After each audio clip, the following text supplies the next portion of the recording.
Welcome to the London Ambulance Service meeting in public today on the 27th of July.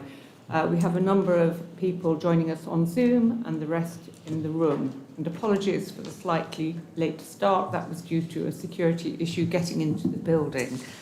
I have an apology from Professor Karen Brogy, who's on holiday this week. And we have some first meetings. So a very warm welcome to Diane Scott, who is our new Interim Director of Corporate Affairs, to Dame Christine Beasley, who is Chair of our Patient and Public Involvement Committee, who will be joining us in future meetings. So a very warm welcome to you, and a warm welcome to Linda Decker, who is joining us as an Associate Non-Exec Director. Also in the room for first meeting is Damien McGuinness, who is our new Director of People and Culture. So a warm welcome to you all. I then now move on to, it is the last meeting for Tricia Bain, who many of you will recognise was our Director of Quality and Corporate Governance, or Quality really, for 3 years before she left us, and she very kindly came back in the breach when our Director of Corporate Affairs had her baby early. So Tricia, thank you for all that you've done. It's been great having you, and a relief to have a handover to Diane as well. We're very grateful to you. Thank you. Thank you. And although not the last time to meet the board, it's also the last meeting of our Chief Exec, Garrett Emerson. So we will come on to that. Thank you. So are there any declarations of interest this morning? No, I'll take that as a no. So if we can take the minutes of the meeting of the 25th of May, please. And if we could just do points of correction first on page 1, page 2, page 3, 4, 5, 6, 7, 8, 9, 10, 11, 12. No, then I think we'll take those as a correct record of the meeting, and perhaps a reminder that we need to try and have shorter meetings, let alone shorter minutes. That's a lot of pages. So thank you for that. If we could turn to matters arising, please. So the first one is on NHS 111 services, and that is the Kadir one. Kadir. Thank you, Chair. Rommel, as Audit Chair, and myself have met with Jackie Niner, our Director of Integrated Patient Care. We've discussed some pre-work that we need to do internally before we get on to commissioning a lean review, and that's the work that we're now progressing. So perhaps it's something that will probably need to be reported here, not only at this meeting, but subsequent public boards in September and November, if that's okay. So to clarify, are you saying that the review won't start until September?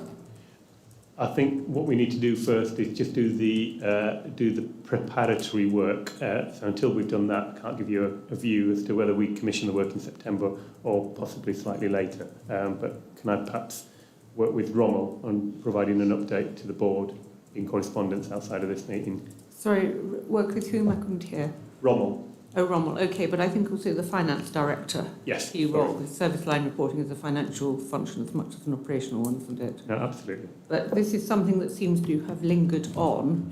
So can we say that before Christmas we will have sorted this out? And the reason I'm putting pressure on that is that we know that 111 services have carried a deficit throughout the time we've had them. There's an increased demand on 111. We have to understand it for our contract negotiations for the following year. Lorraine, do you want to comment? No, I agree that we need, it would be really, it's an important part of understanding the specification for these services, and clearly a lot has changed in the wider sense, so I think it's a good opportunity. It would, I'm looking to Kadir in terms of the feasibility of Christmas, putting a hard date like that, but it absolutely needs to be done before we agree the settlement for the next financial year. So the first hard date is by our meeting in September to have confirmed the terms of reference and that we've had a get-go. I think that's really helpful, Chair, yes. Yep, okay, thank you. resolution framework. Actually, Damien, you will have picked that up. Yeah. So what I'm proposing is we take the learning from how we manage doctors in difficulty, with the chair appointing a NED to oversee any employee who's been dismissed at appeal. And the purpose of this is to ensure that the process is in line with the resolution policy, and also to offer an additional support to the employee. Thank you. Anne, as chair of the People and Culture Committee, do you want to add to that? Or Damien and I have discussed that, and I think that's a very good solution. okay, thank you very much. Cyber security, this is ongoing, isn't it? So it's a standing item. I know that Sheila, where have you gone? Sheila, Yeah. did you want to? I'll cover an update on this when I do my board assurance report, Chair. Fine, thank you. Digital scorecard is being explored. That worried me slightly. Kadir? Only that we're discussing it at LIC in terms of the assurance of the digital scorecard is through the Logistics and Infrastructure Board Subcommittee, and as part of the digital strategy refresh, we're working on the scorecard that would sit alongside that. So for members of the public who are listening in, we had a development session on updating our digital strategy and what's best practice, and it's taking it forward from there. So are we putting a date to that, or will that come up? Where will that come up? It will form part of our strategy as part of the work alongside the strategy refresh. Okay. I think it's also part of the clinical digital strategy, so we probably need to link it in with Fenella, the work you and Stuart are leading. So I would have thought, Garrett, the clinical strategy and digital refresh strategy is not dependent on the overall trust strategy refresh, is it? No, I think they can all be progressed sort of in parallel. Because they're You should not wait for it. They're involvements of existing strategy documents. Okay, right. This change management one, this was specifically about assets, was it? This was a presentation that the board requested from Andrew Goodman, the Director of Strategic Assets and Property, about the work that they've been doing within that directorate. So it's a practical example of how Yeah, they've done it. yeah. Okay, because I would expect...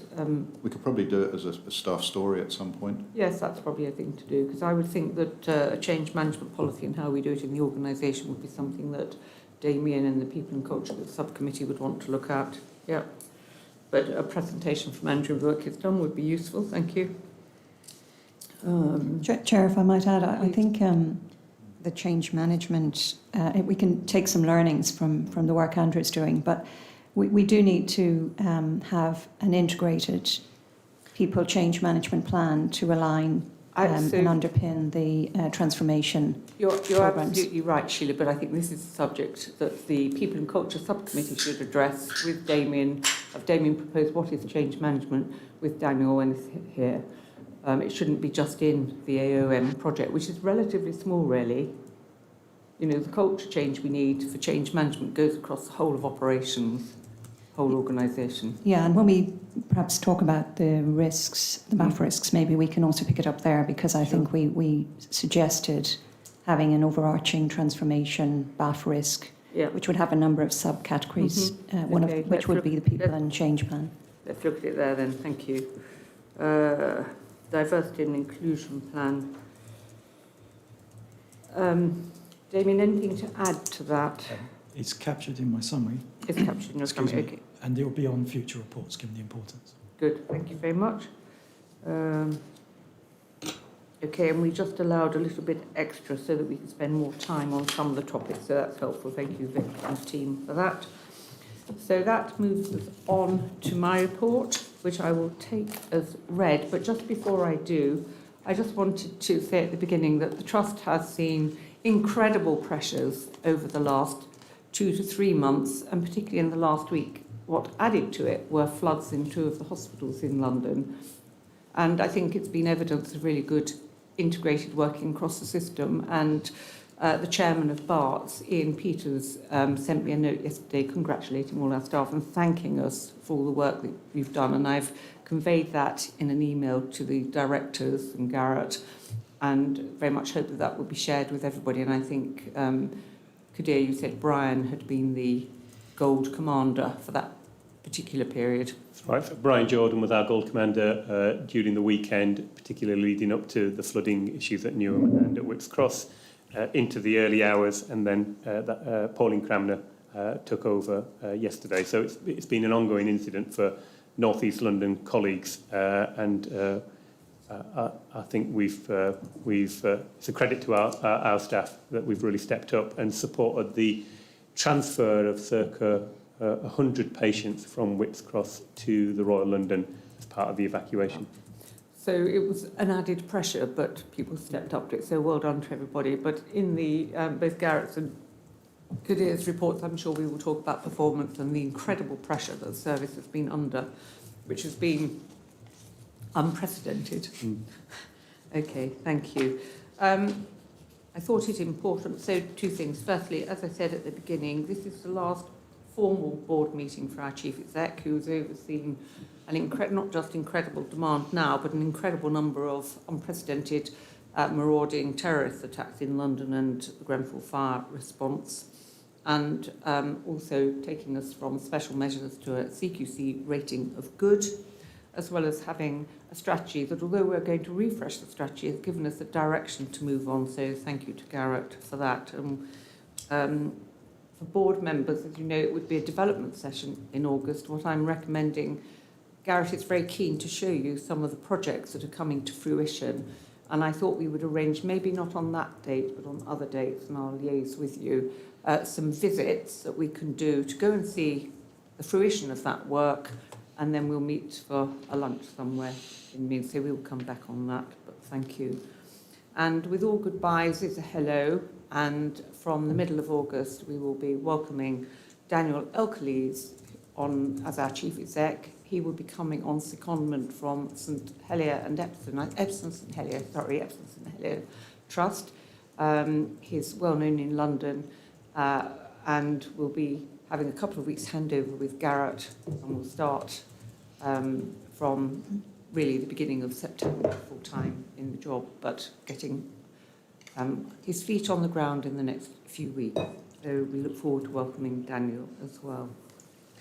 At the introduction, I introduced Lynn De Decker, who's coming to us as an associate along with Jill to offer her expertise. And already Lynn and Jill are going to be working with Damien on looking at appraisals for senior staff as a piece of specific work. So we'll very much welcome you. And really important to have the patient and public involvement chair at our meeting. To feel free, Chris, to put your hand up, ask questions when you want to, or clarify, or tell us where we're getting it wrong, because the whole point of your involvement, your team, is to give us feedback, so we welcome that. Thank you. And for those of you who are on Zoom, put your hand up, but if I don't see it, because you still are a bit long distance to where I'm sitting, just shout out, and I will try and bring you in.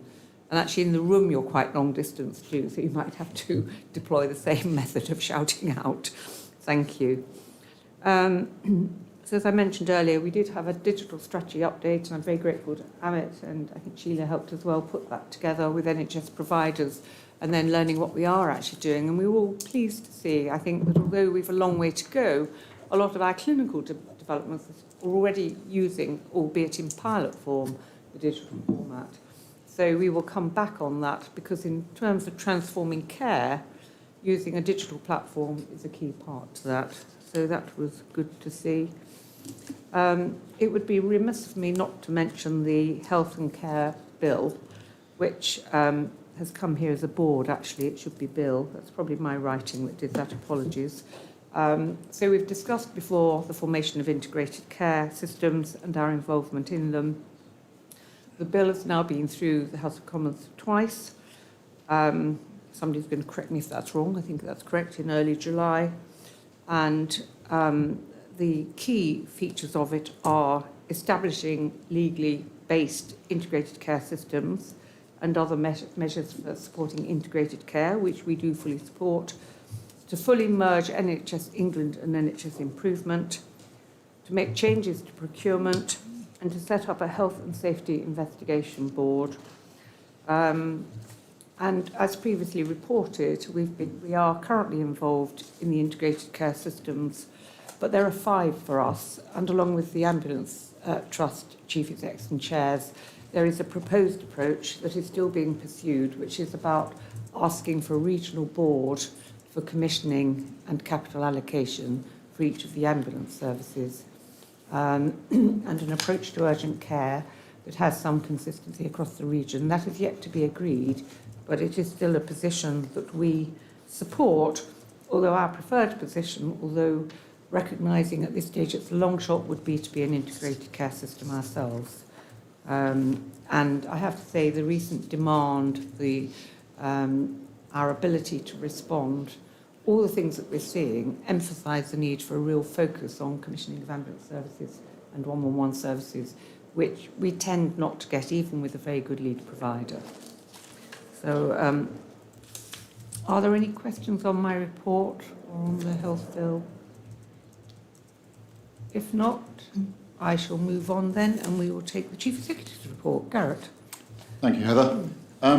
So, as the Chair has already mentioned, this is actually my last report to you as a board before I step down at the end of August as Chief Executive. So I really just want to take this opportunity, first and foremost, to thank all of you, all of my colleagues on the board, both past and present, both executive and non-executive, for all of your support over the last few years. It's been a quite incredible journey. I think we can all agree. Certainly, from, as Heather says, 2017 and my initiation into not only the ambulance service but the health sector as a whole, with a spate of major incidents, the likes of which I don't think we've ever seen in such quick succession, and then the journey out of special measures, then the work to develop the strategy, develop the integrated urgent care services we now run, and the vision, I suppose, of our role as an integrator of access to urgent and emergency care. I think all stem from the very early work that we did as a board from when I joined, indeed was ongoing before I joined. And I think even though a lot of that has kind of paled into insignificance in terms of the operational challenges that we face on a day-to-day basis over the last 18 months, the fact that we did all that work, I think, put us in a really strong position to be able to respond so effectively to the pandemic over the last 18 months, and that obviously has taken a huge amount of our time as a board and as an executive in managing through that. But I think the thing I most really want to say is thank you to all of our colleagues right across the organisation who work tirelessly to deliver an outstanding service for our patients and for Londoners, whether they're on the road, whether they're in call centres and control rooms, or in support functions, in corporate services. The dedication that I've seen in this organisation of all 8,500 staff has been unbelievable, and it's been an incredibly proud time that I've had the honour of being Chief Executive, and undoubtedly the highlight of my professional career. And I leave it with more than a tinge of sadness, but in the knowledge that it will be in safe hands of the board and Daniel and my exec colleagues going forward. Having said all that, it's clearly, as Heather said, we're fond of unprecedented times, I think, because we keep seeming to surpass the challenges that we face, because this third wave, if I can call it that, of demand pressure on the back of the first 2 waves of the pandemic is in many ways even more challenging than what we went through last spring 2020 and across winter 2021. And I think it's more challenging because this is not just about the COVID pandemic. This is about a whole range of patient presentations that is driving demand in both our 999 services and our 111 services to previously unseen levels. And I think the thing that is really different about this time round is that this is something that's been reflected nationally in every ambulance service across the country. Whereas through the first 2 waves of the pandemic, we saw the waves of COVID infection peak in different parts of the country at different times. It came to London first in the spring of last year, and we had to we had to ramp up incredibly quickly to meet that demand, but we had the ability to fall back on the support of some of our colleagues around the country, and we did that through the whole of last year. This time round, every ambulance service at the country virtually is at the highest levels of surge escalation. It's managing the highest volumes of 999 and where they deliver it 111 calls that we've ever seen. Putting pressure on all of our infrastructure, putting pressure on national 999 infrastructure and so on. But once again, colleagues are standing up and delivering incredible service to our patients and Londoners in the most challenging of circumstances. And as Heather's already intimated, to add to that as well, other challenges like the challenges of the weekend with the flooding and the response we've had to do to support Whips and to support Newham. I fail to find the words, quite frankly, to express my gratitude and appreciation and amazement at the work that is being done. My colleagues on the exec team will talk a little more about the detail of some of those challenges.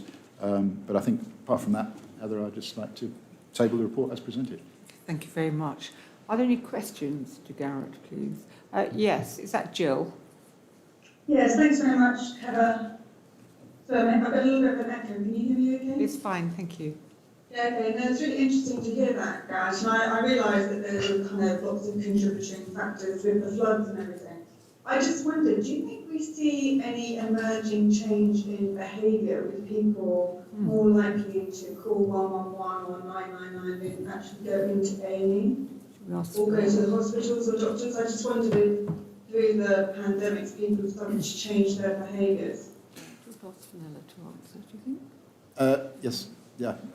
I think Fenella would like to come in on some of that in terms of what the nature of patient presentations are, but undoubtedly, yes, we are seeing changes in behaviour in terms of the way people use NHS services across primary care, across 111, across 999. 111, of course, is hugely more visible to the public now as a result of the pandemic, and I think that is driving people to look to use it, and of course it's driving huge change in the way we manage patient pathways and the way we get the right care to the right patient at the right time. Fenella, do you want to elaborate a little bit on some of what we're seeing? I think it's, to be fair to you, it's too early to be very definitive about what change is permanent and what change is still as a result of just recently emerging from the pandemic experience. Yeah, so the patient cohorts that we are seeing at the moment accessing either 111 for urgent issues or 999 for emergency are a combination of some patients who have got COVID, patients who are out and about and doing more normal activity, which obviously during the first two waves we didn't see because of lockdown, and also a number of patients who have had some of their treatment investigations delayed as a result of the pressures across the system.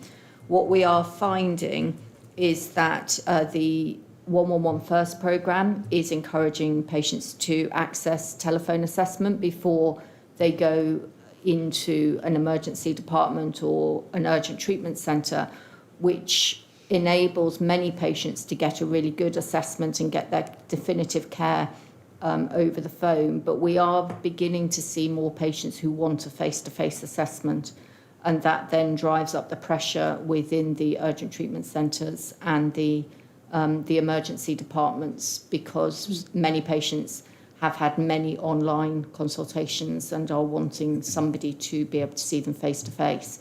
We also have to recognise there are cohorts of patients who you can't manage remotely.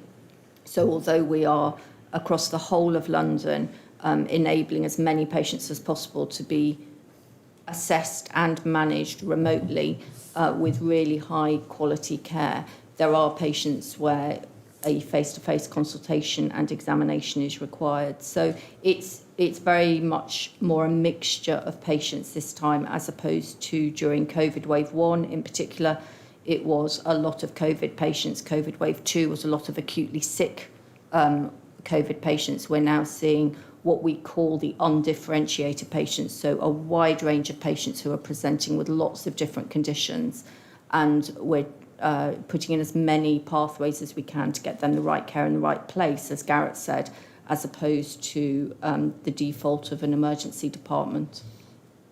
I think just briefly, this is a really good example of where the strategy that we adopted in 2018 has driven huge benefit, because it enabled us to put in place the infrastructure to do a lot of this and to be able to work with the wider system to develop all those patient pathways. And if you look at it specifically in relation to 999, we set what at the time I think we all thought was a very challenging and ambitious target to reduce our conveyance rates from in the low 60% down to 50% conveyance to hospital for the patients that we send ambulance dispatches to.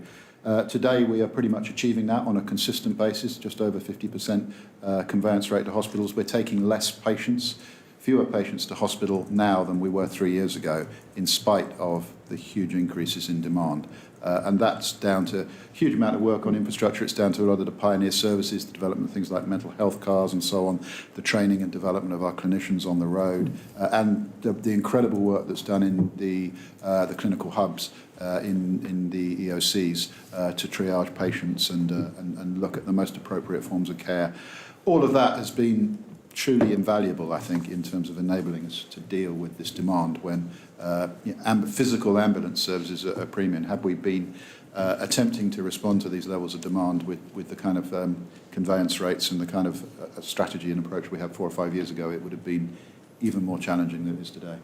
So I think just to say, I'm glad you mentioned the clinical hub, because the clinical hub has been crucial in being able to give that advice, and not all 1-1 services have that facility to get the clinical advice and then to refer into other pathways. But what we need to be aware of in the perfect day, demonstrated very clearly, that works very well between the hours of 9 to 5, Monday to Friday. It does not work in the evenings or weekend. And the change we would like to see with integrated systems and network working is pathways for urgent care being developed that go into the evenings and weekends. But I just wondered, John, before we move on, which we must do, as our chief paramedic, and you've been out on ambulances since you arrived, is there anything you'd specifically want to say you had noticed about a change in what's happening? Yeah, I think there's probably 3 areas just to note. So first is a lot of the changes to the way we access healthcare were enforced. So normally we'd have a consultation with public and engagement in relation to changes to services, but actually that's been enforced because of the pandemic, and so that shift that Fenella spoke about in terms of online consultation, I think we need to work with our partners and with the public about the expectation around that. Secondly, I think society's changed. So in my experience, the patients I've seen, simple things like toddler groups not meeting actually mean parents haven't got the society network that they usually have to double check, and therefore understandably they then call 111, they call 999. And lastly, I think that there is, we've seen this in the waiting list for the NHS, there is delayed demand. There are people who have been waiting for a period of time who eventually deteriorate and they call 111, they call 999. Thank you very much, John. That's a helpful insight. Thank you, all of you. And a good question, Jill. Thank you. Moving on then to your Chief Operating Officer report. Kadir.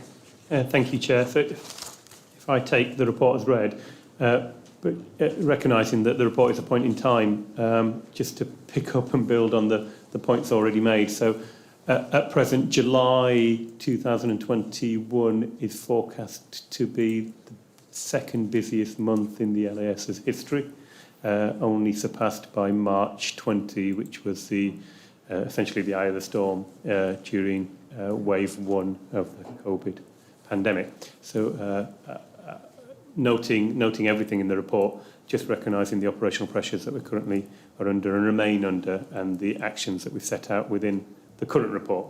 And I know we'll have an opportunity to discuss further some of our plans and measures, perhaps this afternoon. So actually, talking about forecasting and planning, which your report does, becomes even more important, Kadir. Yes, well, absolutely. So I think we're really lucky in the service to have a fantastic forecasting and planning team. Not only does the team work on understanding demand for emergency care within the health service, within the London Ambulance Service, but we work with system partners in order to enable acute trusts and other providers to have an understanding of the impact some of the care that we will provide may have on them, and how and what they need to do in terms of their own forecasting and planning. Thank you. Any questions for Kadir? Can I? Heather, can I? Yes, certainly, Anne. Yeah. Can I ask a question, Kadir, page 7 of your report in terms of job cycle time?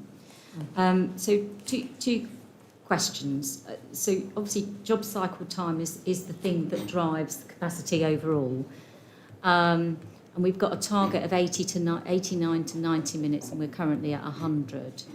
So two questions. One is, what does that translate to in terms of lost capacity? And secondly, do we know what's driving that? So it could be that we're spending more time with patients and resolving issues, or it could be that we're delayed because we can't hand over patients. Do we understand which of those is driving it? Thanks, Anne. That's a really, really good point, and it's something that, as an executive, we are consumed by on a daily basis. So, job cycle time, as you've flagged, is probably 10 minutes above. So, job cycle time is the total time it takes for us to be able to respond to an incident, treat a patient, and or discharge them at scene or convey them to an appropriate setting of care. Pre-COVID, our job cycle time was circa 89 minutes. Per incident, per patient episode.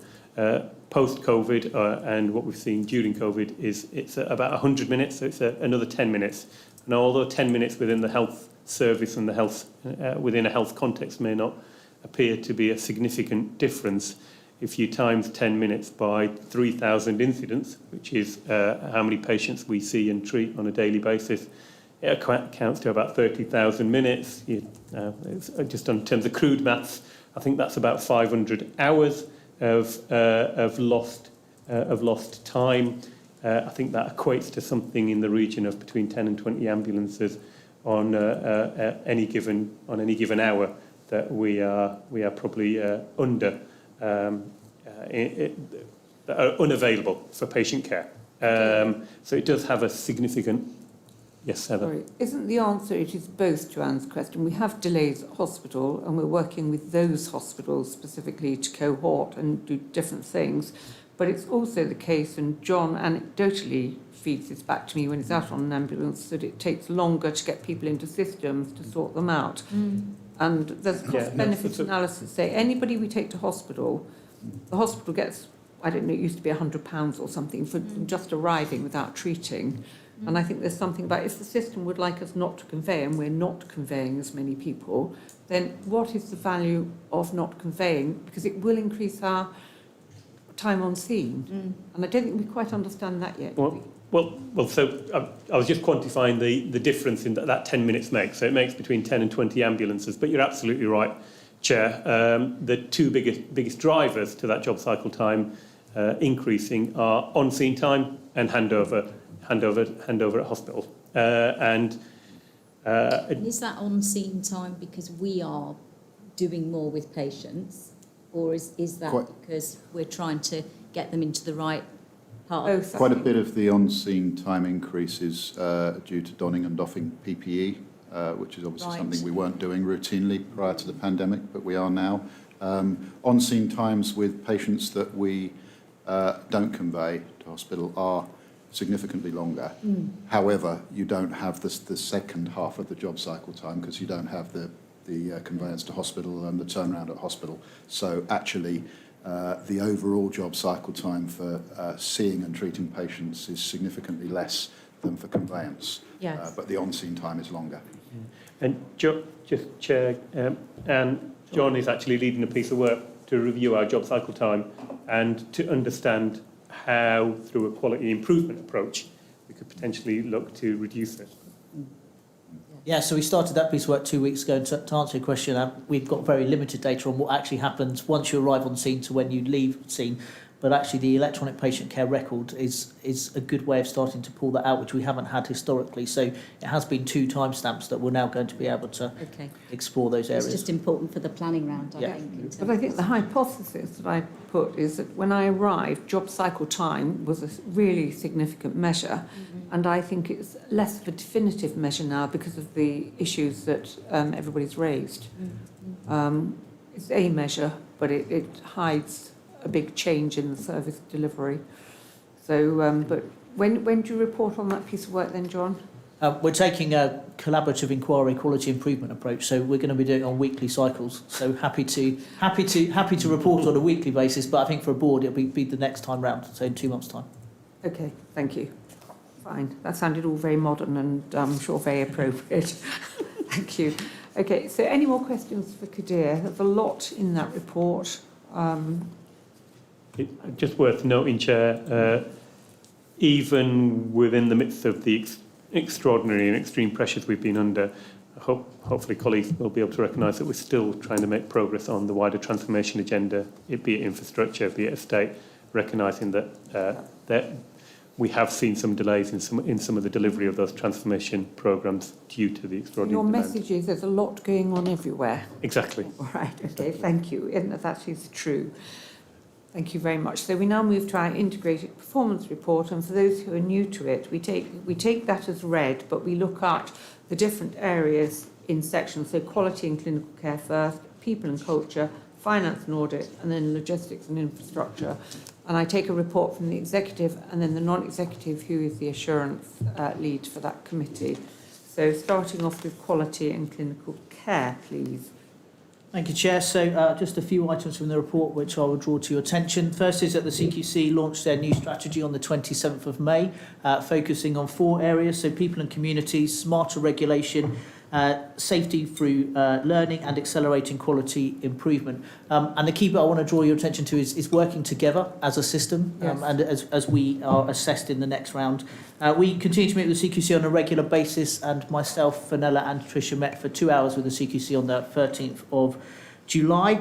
In terms of quality assurance, I'll take that as read and happy to answer any questions, but what you will notice that the incidents are up for April and May, and that's because we've been reviewing the December and January wave retrospectively, and there are a number of incidents from when we had that wave of COVID and the increase in call demand over the winter period.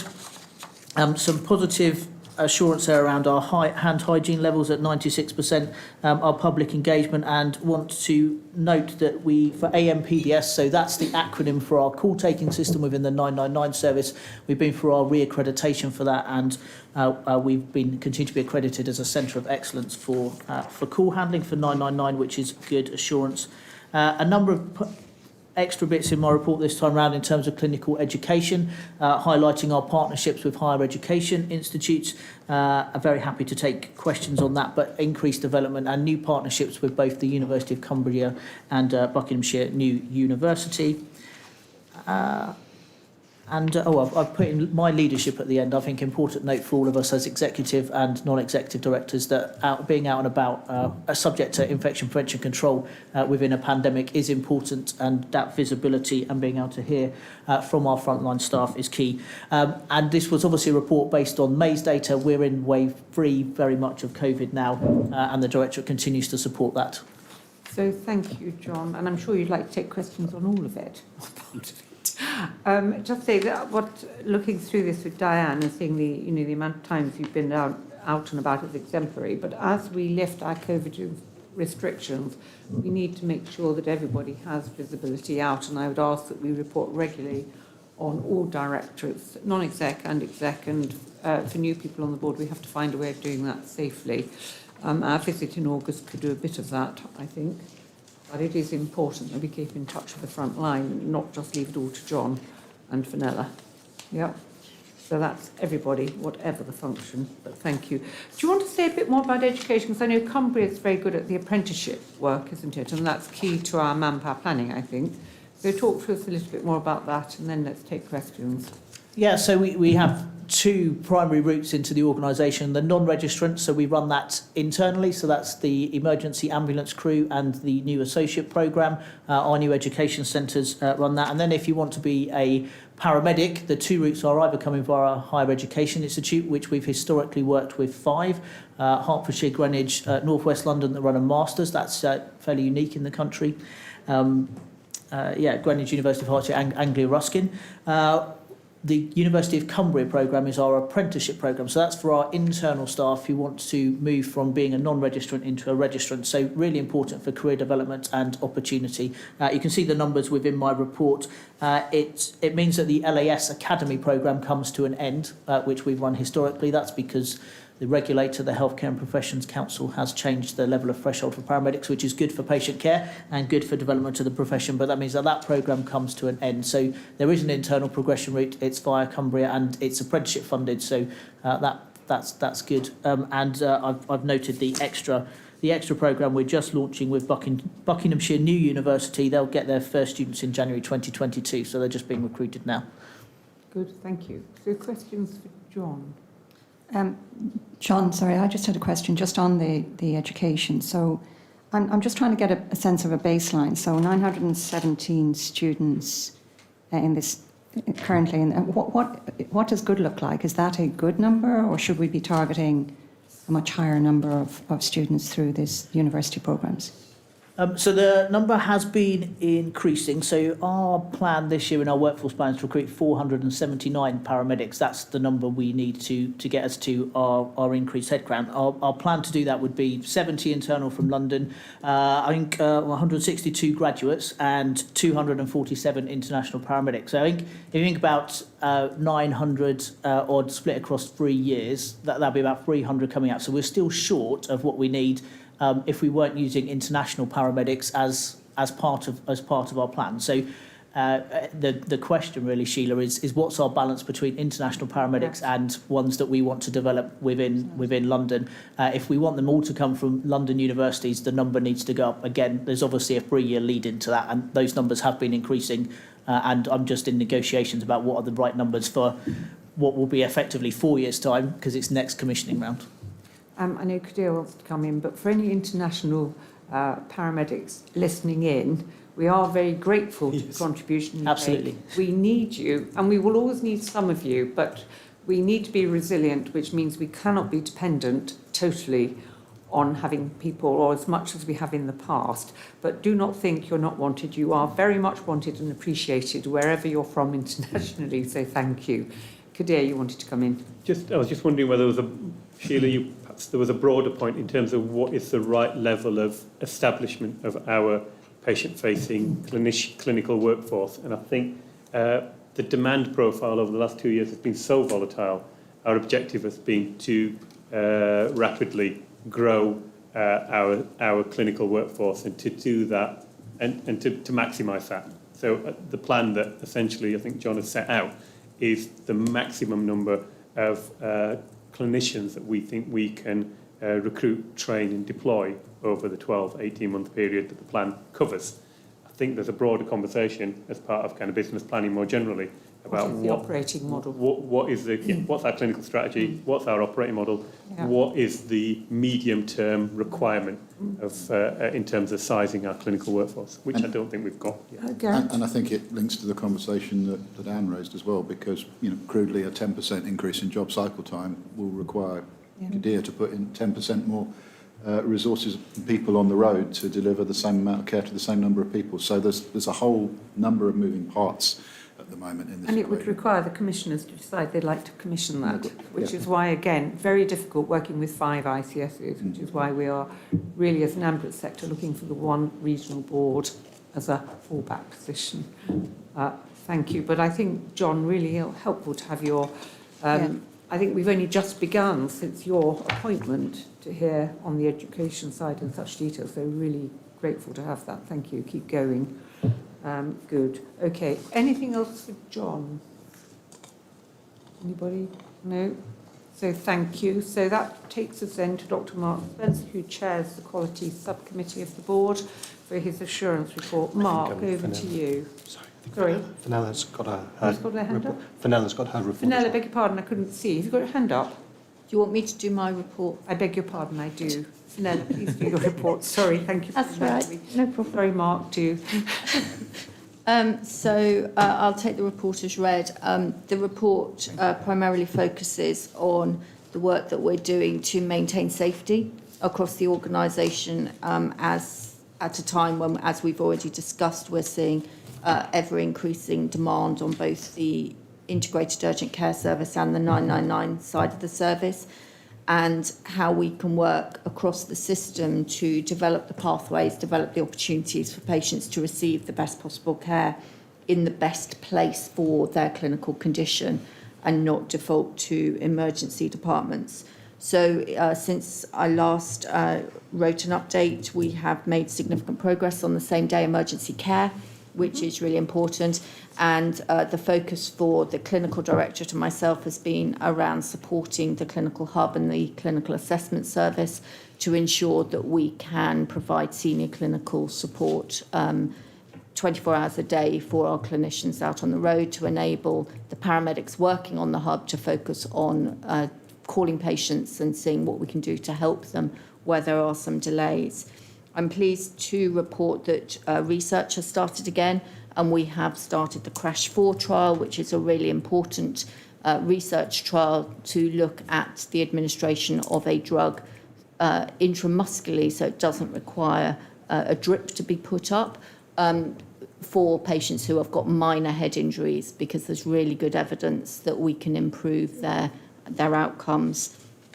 And then finally, we have started the first round of development for our clinical team managers, which had necessarily been put on hold during the initial stages of COVID, but they are critical part of the operation structure to be able to provide that frontline support to our clinicians. Happy to take any questions. Thank you. Any questions for Fenella? I'm trying to think what Karen would be asking you if you were here. What would you be Probably asking, how many Fenella? patients we'd recruited into CRASH 4. Okay. We opened it on Thursday, and we've recruited 2 patients so far. How many would you expect to recruit in a period of a month, say? Probably we expect to be able to recruit about 5 a week. 500? 5 a week. Oh, 5 a week? Yeah. I was gonna say It's a 500. multi-centred trial, so it's small numbers for each service, and it's at the moment just in southwest London. But So it you're will be looking for about 50 in Yes, overall? so initially. You've got something that is Yeah. quantitative. Yeah, okay, thank you. Good. Questions for Fenella? I had a question, but I'm not sure actually. It might be for you, John. Apologies.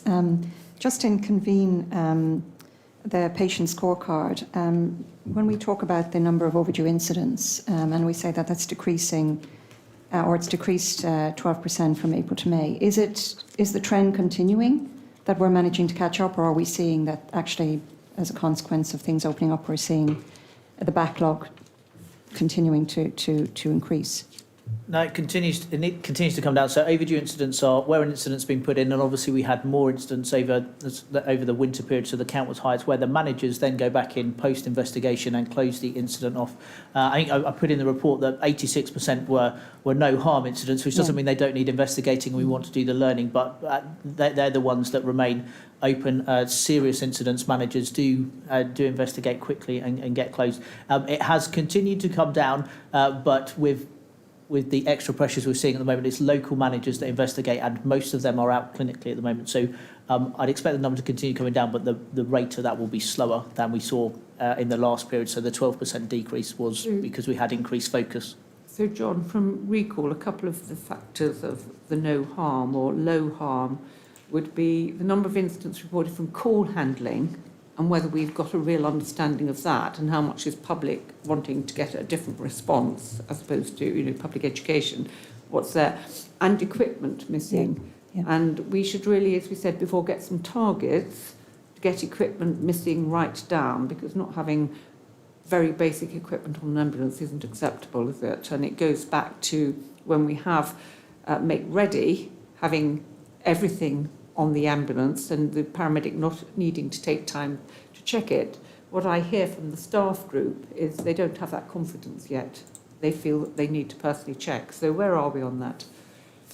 So we continue to, I might bring in Kadir, but our asset tracking programme is now in pilot, so being rolled out to Ilford Station. So asset tracking is where we put little tags on all of our equipment so we can see electronically where it is it stocked, so that increases the assurance. In relation to crews, clinicians still checking, I understand that, and you're the one with the patient, but over time I think that confidence will increase, and that's about us getting it right every time. Yeah. Okay. And the call handling and the incidents there, because there are a lot of them are call handling, aren't they? There are a lot of calling, and we obviously do investigate those to see where we can make a difference. I don't know if Fenella wants to answer a bit more about call handling.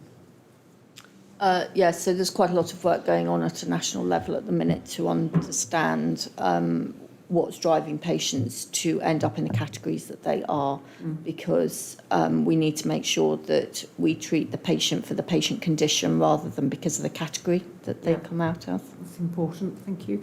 Mark, you wanted to come in. Thank you. Your challenge was what would Karim ask? Karim Yes. would be asking around whether the busyness the services are undergoing is affecting our learning and quality culture that we're developing. Wow. That's a good question. So were you planning to answer it for us, Mark, or are you putting that out there? No, I think both John and Fenella are driving to ensure that despite the busyness, we're maintaining that, but I know that would be Karim's question. Okay, that's a really helpful one and a good challenge. John, did you want So I think it is a really good question, and we do at the moment, because we're busy, we do have incidents, we do have lots of learning to be doing, and those mechanisms continue to be in place. Fenella and myself chair every week the patient safety panel where we review incidents, where we make sure learning's happening. I think the bit to note in the report is education for our frontline staff. There are some areas of that which are delayed because of COVID. So in relation to Mental Capacity Act safeguarding, it's not that people haven't had their initial training, but update training, including resuscitation, are things that we've got on track, but it's going to take a while because lots was paused earlier in the year. Okay, thank you. And Tricia, to put you on the spot, I mean, you had a lot to do with how we do all of this. Do you think we're making progress in how we investigate? I do. I think the new patient safety investigation framework is really valuable. I think its real focus is on learning. And as John said, Fenella, I know, and John are leading on that. And I do think we are seeing improvements. And I've certainly seen a difference since I've come back into the trust in terms of how it's going forward. Good. Thank you very much. Great. Thank you very much then. Mark, we do now turn to your assurance report. Thank you. Thanks very much, Chair. So you've got the report, so I won't go through it in detail. Just two things I wanted to highlight. One was around a proposed documentary on London trauma. This is a programme that's been proposed that examines patients from the time of reporting an accident through to their time into a trauma unit. So it's the entire pathway, rather than just looking at A&E or just looking at the ambulance service. This was brought to the Quality Committee because of the discussions we've had at the board in the past, where there were challenges around valid consent for patients who are at a time of trauma and how that can be done. So we discussed this in some detail. Clearly, the trauma units and other parts of the system are quite keen that this proceeds. And after long discussions, we were able to understand that the company that were doing this had a rather better approach to consent than we'd had in the past. And if infection protection policies can be put safely in place, then we were happy for it to proceed. But we asked for it to be delayed as much as possible to allow the COVID wave to pass. I don't know whether there's an update from the executive about whether this has been delayed or not, because we're now in the busiest time ever.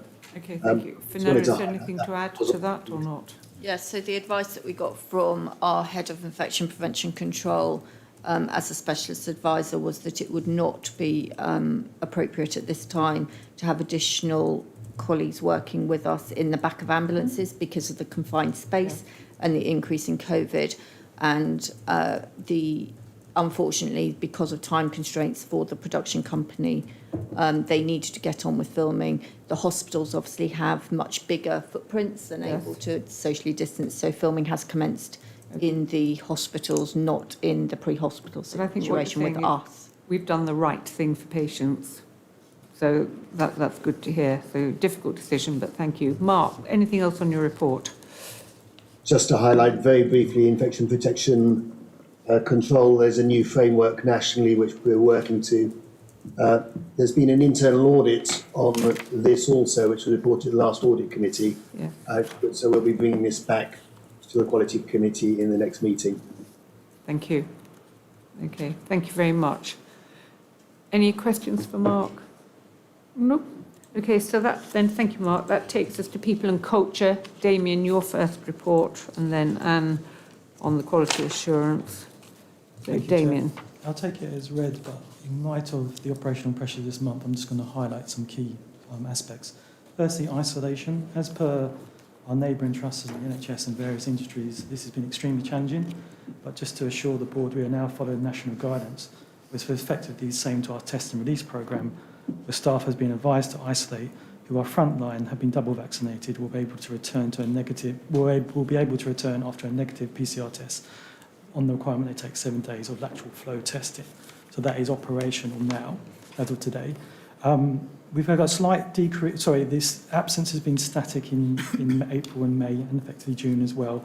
We are benchmarking in line with the other ambulance sector trusts, but with anxiety, stress and depression now being the main cause, I've asked the director to relook at what our offer is to our managers and staff in regards to absence management. In terms of recruitment and retention, we're continuing to demonstrate strong KPIs. We're in line to meet our establishment increase by March 22, and the vacancy rate is at 2%, with a retention rate which is also in line with the KPIs. Positively, I'd like to say that 41% of our new starters in May were from our BAME community, and I think we're starting to see some real success of our diverse recruitment selection panel. Good to hear.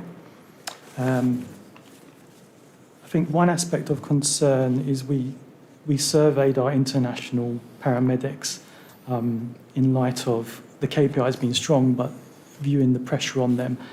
It returned a survey of a 28% forecast of exiting, which is above our 20% planned activity. In light of that, we've mitigated a number of focus groups to look into that, and they're detailed in the report, and we will continue to review that as we go forward. And just finally, our wellbeing hub, some really good feedback here. We've had over 3,000 contacts in the past year, a 50% survey rate, and 99.4% returned their service as good or excellent. But that said, we will continue to review it, given the pressures on our frontliners and managers. Happy to take any questions. Thank you, Damien. Questions for Damien? I had a question, Chair. Amit. Thank you. Damien, you talk about the People Pulse survey that we've started, which I know is a national requirement. I guess responding to these surveys takes time, and we all know the issue of survey fatigue, but that it is an opportunity to sort of respond and make improvements if possible. It'd be useful just to understand, given the current operational pressures, how you're thinking about responding to this initial survey and whether we've got the capacity to actually drive some improvements off the back of it. Yeah. The People Pulse survey will be every quarter. So it gives an opportunity to feed that back into the P&C committee every quarter. I think the big challenge, you're right, will be engagement. How do we convince our frontline staff and the trusting generally that this is going to be worthwhile? And I think that all comes back broadly in line with the staff survey. It's we did, you said. If people believe us, I think they will engage in it. And I think I'd like to reshape the HR team to be more present out there, and their social interaction needs to be more visible. And I think then people can, I think the Facebook page we have is excellent, and it gives us an immediate response of we said we did. Thank you. Other questions? I have a question, Damien. It's probably more from my education, but maybe for others as well. Whilst it's great that we're recruiting to, and we're making great progress in recruiting to the planned establishment, what I'm trying to figure out is, when we set that target, presumably we weren't in the current unprecedented situation we're in right now, which is continuing, and I don't think we know as yet when that pressure might be removed. So what is the uplift we need, and should we be rethinking our sort of overall plan for workforce in light of what we're learning through this third wave and coming out of COVID? So I just can't get my head around that at the moment. So I read the report and it looks really positive, but then we know that there's huge pressure out there and we're not actually able to meet the demand. Yeah. The Workforce Committee meet monthly, and the key risk is going to be retention. And at the moment, it's in line, but we don't know what happens when lockdown is released and the pressure's off. So I think if that falls out of the KPI, the plan will absolutely have to be revised. And we've said today as well, what is the right establishment, and that will require more work if the operational pressure doesn't release. I think the only thing I can assure you is we're looking at it monthly, and almost every committee we're going to, so it's not fixed in stone. It'll be as we go along. I mean, it's just the lead time to actually, the lead time is huge, right, if we needed to adjust the plan. So I think there are a couple of things in there, if I may. One is, when we look at sickness and say it's about 6%, we know that when we look daily at EOC 111 and frontline operations, it's varying between 17%, I think, as yesterday for frontline, when I took to be a reduction from 20 because of the self-isolating change, but still 20% in EOC and 111. So I think we delude ourselves when we say it's 6% because we know that's mostly corporate.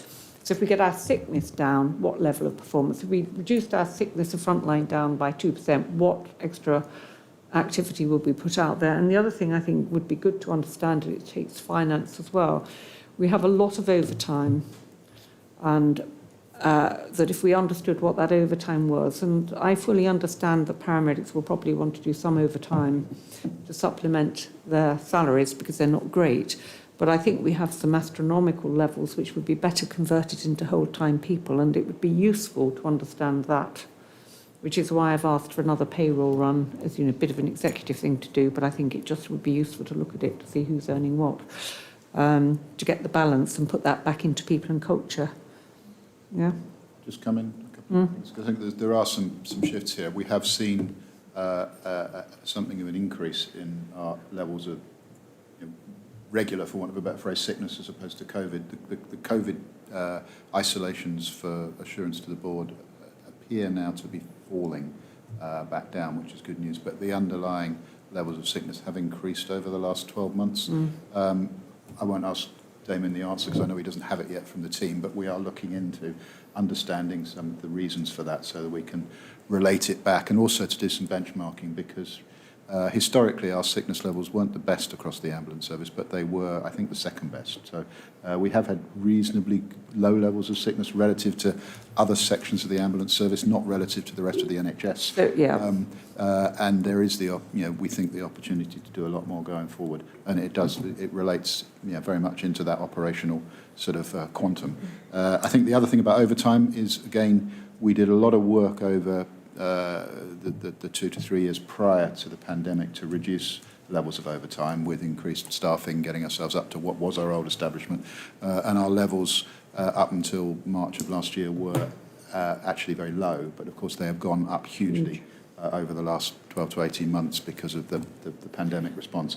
The key to it will be understanding what the permanent long-term level of demand is and what operational resource we need to match that, and then, as you said earlier, Chair, whether commissioners are prepared to commission and fund that resource. So I think there's a question for the People and Culture Committee, which is, are we recruiting to 100%, 105% or 95%?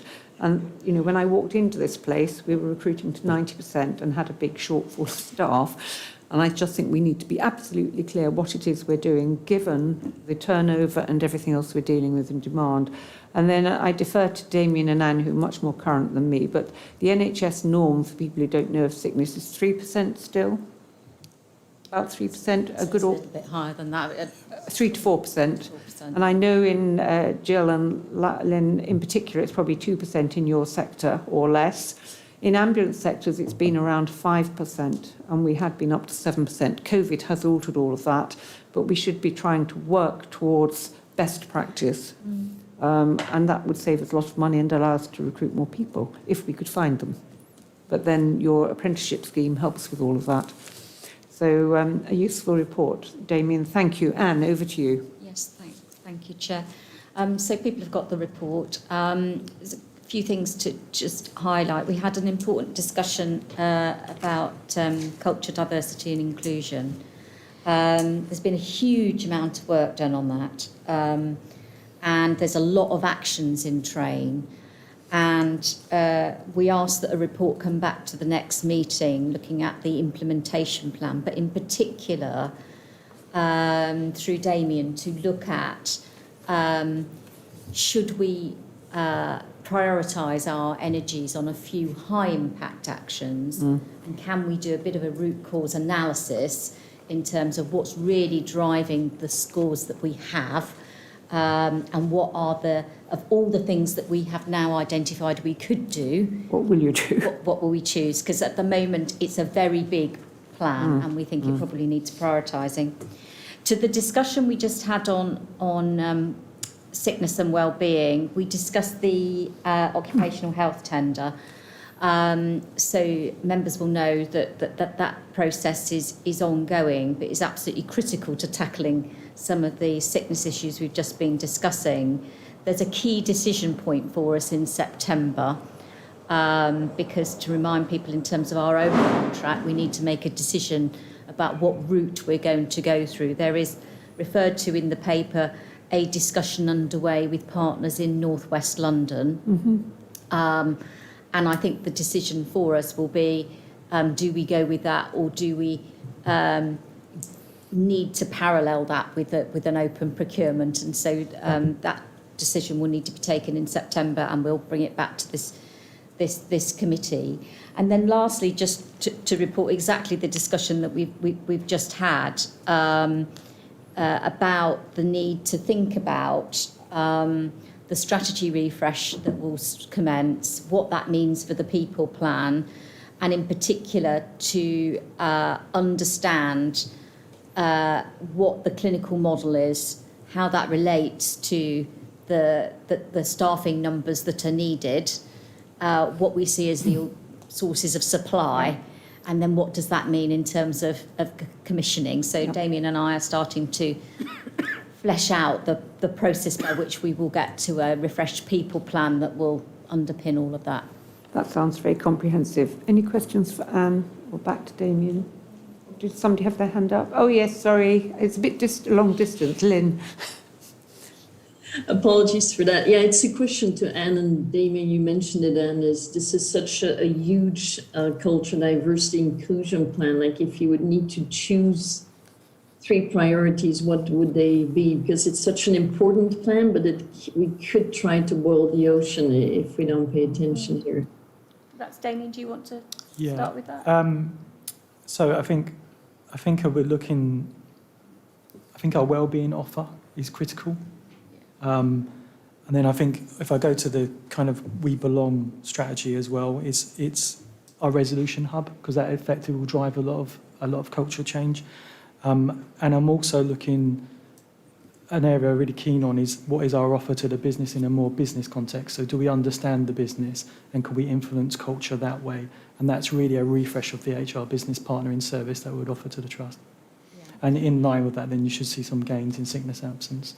And just to support that, so we had a discussion at the meeting that we agreed at the last board, the new resolution framework, which to my members is a really key piece of changing the tone in which we deal with areas of concern or difference.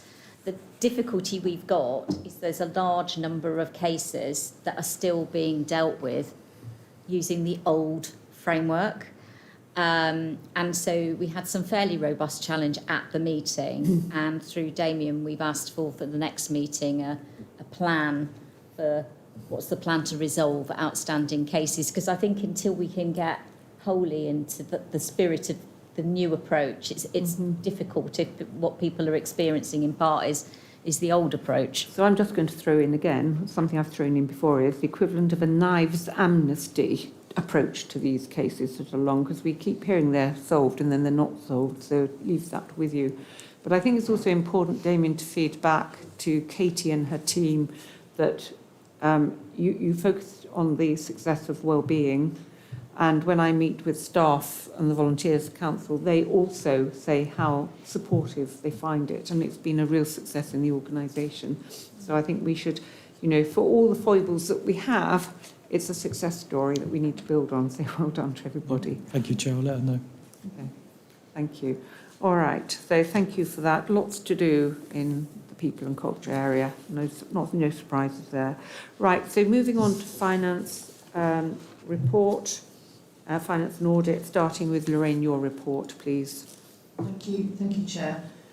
So the report in the pack covers the period to the end of May, and in fact there's a full finance report later on item 9. So I'll pick up any questions in detail in this section.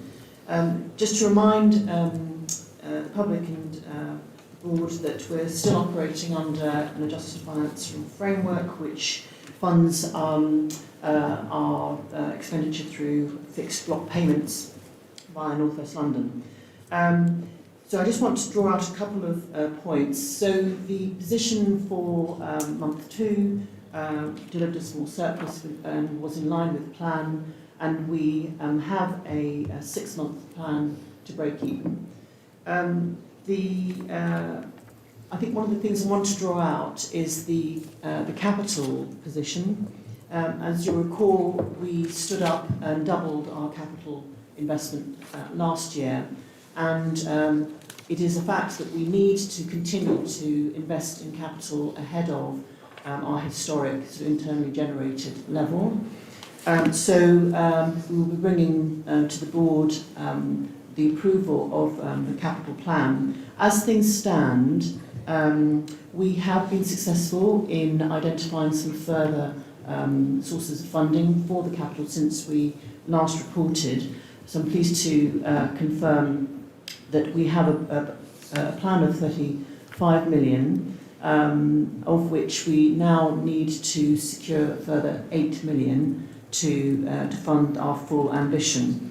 But North West London ICS has awarded just under 5 million towards 2 of our sort of key projects. The other thing just to flag is the position on finance and business planning. At the time of publishing this report, we hadn't had the details of the second half. We call it H2 now, coming to some new parlance. But the key thing, so since writing this report, we have had sort of the national headlines and the North West London sort of planning assumptions, and it is clear that the rollover, the block allocations will continue now through to the end of the financial year. So there'll be, the second half will now be in that context. The key thing though is that we do anticipate that there will be an increased efficiency or waste reduction, I think it is now the term requirement, from anything from 3 to 5%. So just to assure the board that we had already had in the plan a 2% SID, and that is on target, and that we are now preparing as part of the sign-off of our second half plan to prepare for a pro rata increase for that second half. And then also just to flag that we've heard about the significant pressures, and we have been awarded, the ambulance sector I think has been awarded a special one-off payment in recognition of that. So we will be planning in, and we have sent through the impact of those on our performance for the second half of the year. So we will receive some 7 million out of the total national 55 million pot. So all of this, we are working through the business plan with a view to that coming for approval to the September board, when we hope that the second half income allocations will be confirmed. I think September will be the very earliest that it will be confirmed. And then the final thing I just wanted to draw out was that we carry on sort of working on a number of sort of key improvement points in procurement particularly. So I just wanted to commend the really good progress that's been made, and that's a whole trust, all directorates. I think we have some real assurance around the value and the compliance, if you like, with our Carter Carter metrics that are a sign of sort of good procurement practice. So we're on track with that, and also just to confirm, we are very linked in with the national, increasingly looking to support the national procurements of key kits such as, key decisions such as ambulances, and just to say that we have successfully influenced the national procurement route for the next generation ambulances, and we will be hosting the hosting contract for that national procurement. So I'm very happy to take questions. It's very, very busy, but I think the key thing is our focus this month on getting the business plan for the second half of the year to the next board. And would you just like to say something about your assumptions on COVID funding for the second half of the year, Lorraine, please? So the current spend, if we look at the plan that we've approved, we have non-recurrent sources for what we're spending, and in the first half of the year, some 28 million has been funding, and that is secure, and that is going to be paid. In the second half of the year, there's a 31 million of COVID funding which will need to be secured. So as at this point, because we don't have the allocations confirmed, I can't confirm that 31 million is there. But clearly, what we'll be doing as part of the business plan is working through a range of scenarios.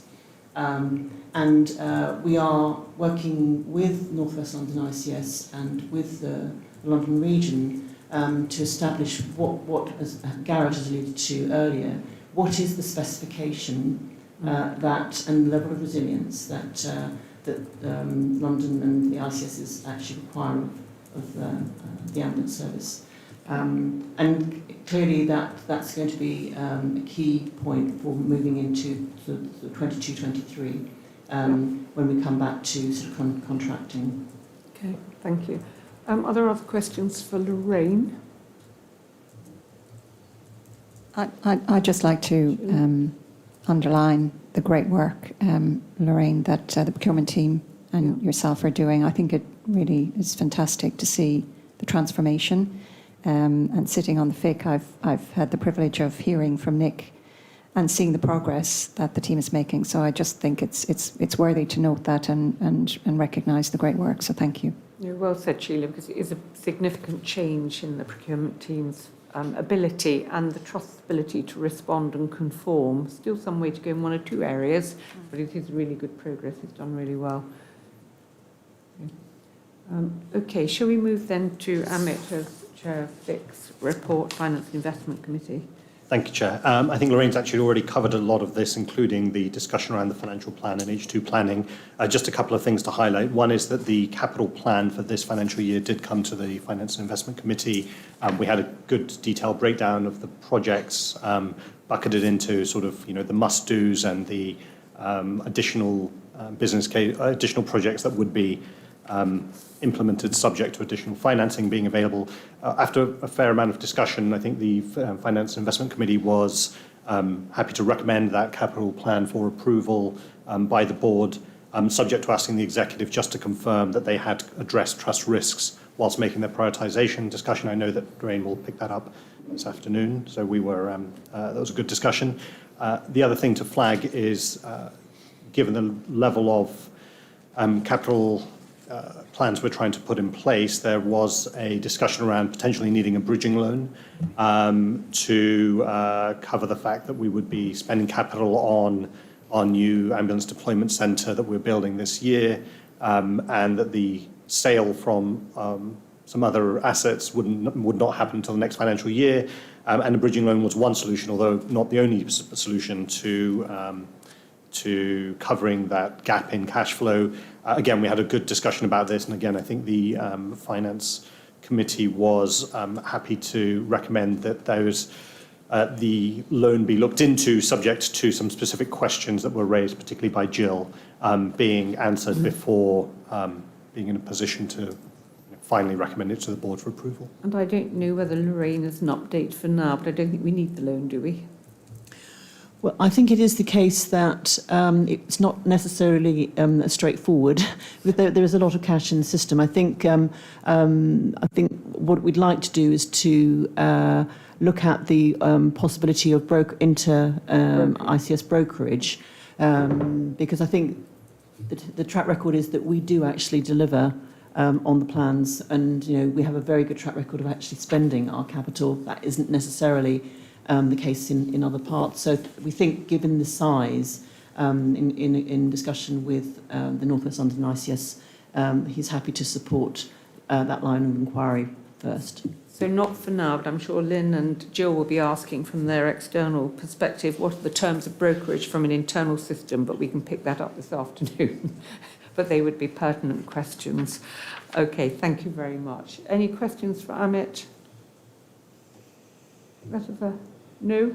Okay, thank you. Now, we have a verbal update from the Audit Committee, but unfortunately we don't have Rob, and I think, Sheila, you have been asked to step into the breach. I have Rom has indeed. had to step out. I have indeed. So on behalf of Rommel, here's the verbal update. Rommel asked me to highlight 3 points in particular. And this is sort of a review, if you like, of the year that we've had around Audit Committee and our assurance. So the first thing is that, we've learned on our journey that we need to continue to strengthen and embed our internal controls. And that was something that we touched on quite a lot in the last fiscal year. And particularly looking at strengthening and embedding that within our first line. So that basically is all of our managers, all of our people, so that there really is a culture of understanding and identifying where we potentially could have some control risk and taking measures early to address those. We also, at the last committee, we reviewed the lessons learned from the recent annual accounts and reporting process. And we had a very good paper which recommended a number of areas for improvement. So I think really good practice to take a lessons learned, immediately after, so we remember all of the issues. That's in your paper. It's noted for information, so I won't cover the recommendations. We also talked about, as we look ahead into the next fiscal year, or this current fiscal year, there are a number of things that the Audit Committee will be seeking assurance on as we go forward. One of those is, recognising the operational pressures we're all under at the moment. How are we managing to deliver performance as we're struggling with all the pressures we have?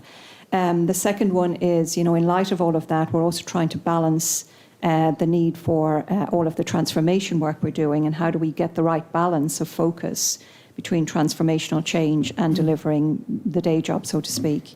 And finally, we're very conscious of the changes in leadership, and therefore the Audit Committee will want to keep a close watch on how we're actually transitioning the new leadership into the organisation, and any potential risks that may emerge as a consequence of that.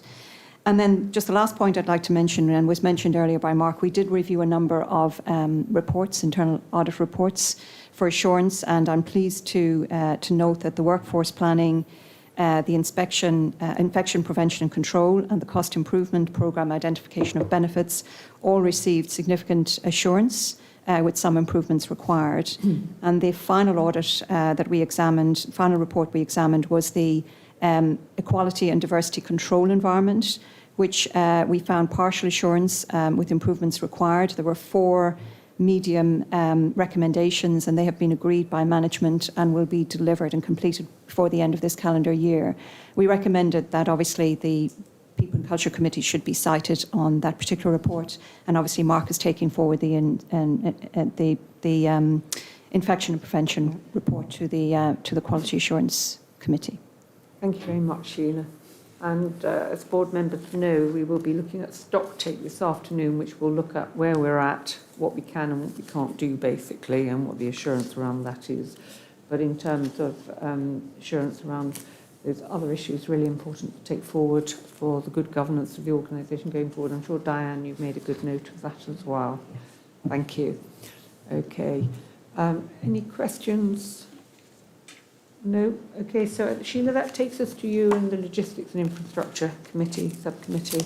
I think, or do we go to Kadir first? Not quite sure which way we do that. Perhaps I'll pick up first, and then Okay. Kadir, if there's any particular questions. Again, I'll take the report as read. Just a couple of areas I'd just like to summarise. First thing to say is that we reviewed 5 of the transformation programmes. So we had an update on 5 of them. The Hub 1, the Fleet Modernisation, the move of the Bow Emergency Operations Centre to Newham, the Logistics Support Unit and the Medicines Packing Unit. So a very good update provided. We discussed the progress that we're making to date, and we noted some really good achievements in maturing both the programme governance, but also the planning. So basically making sure we have realistic timelines and plans for all of these programmes. The budgeting and getting a much better understanding of the total cost of implementing these programmes, and also how we're reporting progress. So those were really positive.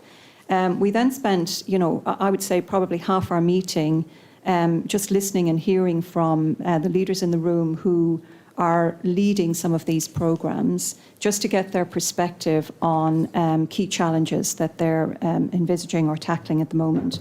And I would summarise those into 4 or 5 areas. The first one is gaps in funding. So we know that as we estimate better, we're going to have some challenges around current budgets. So we need to figure out how we're going to gain access to additional funds. The second is around ensuring we have the right mix of expertise, so both internal and external. We talked quite a lot about when you run these major transformation programs, it's important that we have the experience within the trust, or we bring in experience if we don't have experience within the trust to augment, to set these programs up for success. We talked about the need for an integrated people and culture change plan. I would probably continue to talk about this. It's a recurring theme, and it's something we really need to address, because each program in isolation is looking at people and culture change. But if you zoom out and look at it holistically, it's going to be really important that we have an integrated plan.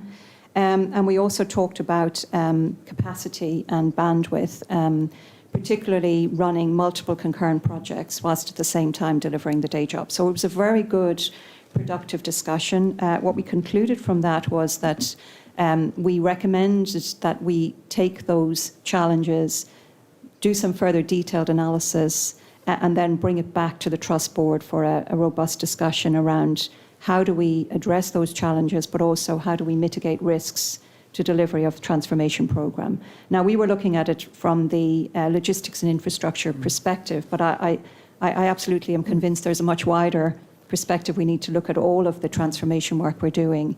So whilst we can look at it through one lens, I think it's a board level review that would be required in due course.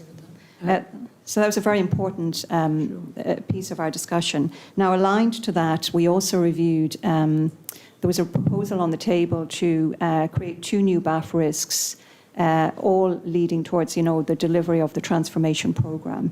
We recommended that rather than creating 2 new risks, we should look at an overarching BAF risk for transformation delivery, similar to the way we've positioned COVID, and then we could have a number of subcategories associated with that, for example, finance, access to funding, capacity and capability, governance, etc. So we could look at it in that light. That was unanimously agreed as a good recommendation, and management took that away, or the exec took that away with Francis to look at, and Diane to look at how we might structure that risk.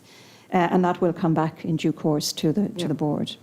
The second big point I'd like to draw out is in reviewing the fleet modernisation programme. We discussed the need to examine options and key dependencies to achieve. This is a very ambitious programme to achieve an ultra low floor, zero emissions and digitally enabled fleet. And we discussed with Andrew Goodman in particular the number of critical dependencies associated with delivery of this ambition.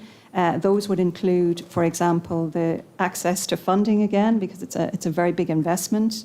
The configuration and location of our estates, so we need to understand, because we also need to know where we're going to locate the the electric charging infrastructure and the access to the national grid. So there, and Andrew also highlighted, so again, some people change management matters associated with driving an electric vehicle versus current fossil fuel vehicles. So quite a lot of areas of dependency. And of course, the ambition in the requirement here is that we need to achieve ULEZ compliance by the October 23 and full zero emissions compliance by 2025. So we agreed that it would be very prudent to develop an options paper to look at the various paths and affordability factors to achieve our ambition, and that would come back, we said, in September to the Trust Board. So I'm just going to ask Garrett, because I think you advised the Mayor that we may not be able to hit that deadline. I think the challenge for us is that when we signed the MOU with the Mayor's office in 2018, that was built around the number of vehicles that we had in operation then, obviously with the global pandemic having required us to massively increase the number of full-size DCA, double crewed ambulances we're operating. The challenge for us is as to whether we can deliver full compliance by October 2023, which is the date in the MOU for all of our ambulance fleet. That does to some extent depend on what the future size of our ambulance fleet is in terms of the operating model and the post-pandemic, if we can use that phrase, level of demand. But we have raised with the Mayor the fact that the world is a very different place to the one that we signed the MOU in 2018. But it also takes us to our stock take that we're going to be doing, like how many ambulances do we actually need? How fast can we or can't we move to the hub situation? Therefore, what would the infrastructure be, which I think gives a different timeline, realistic capital receipts. And I think that, the transformation programme must be led by people and culture, must be trust-wide, obviously with the new Chief Exec taking a view.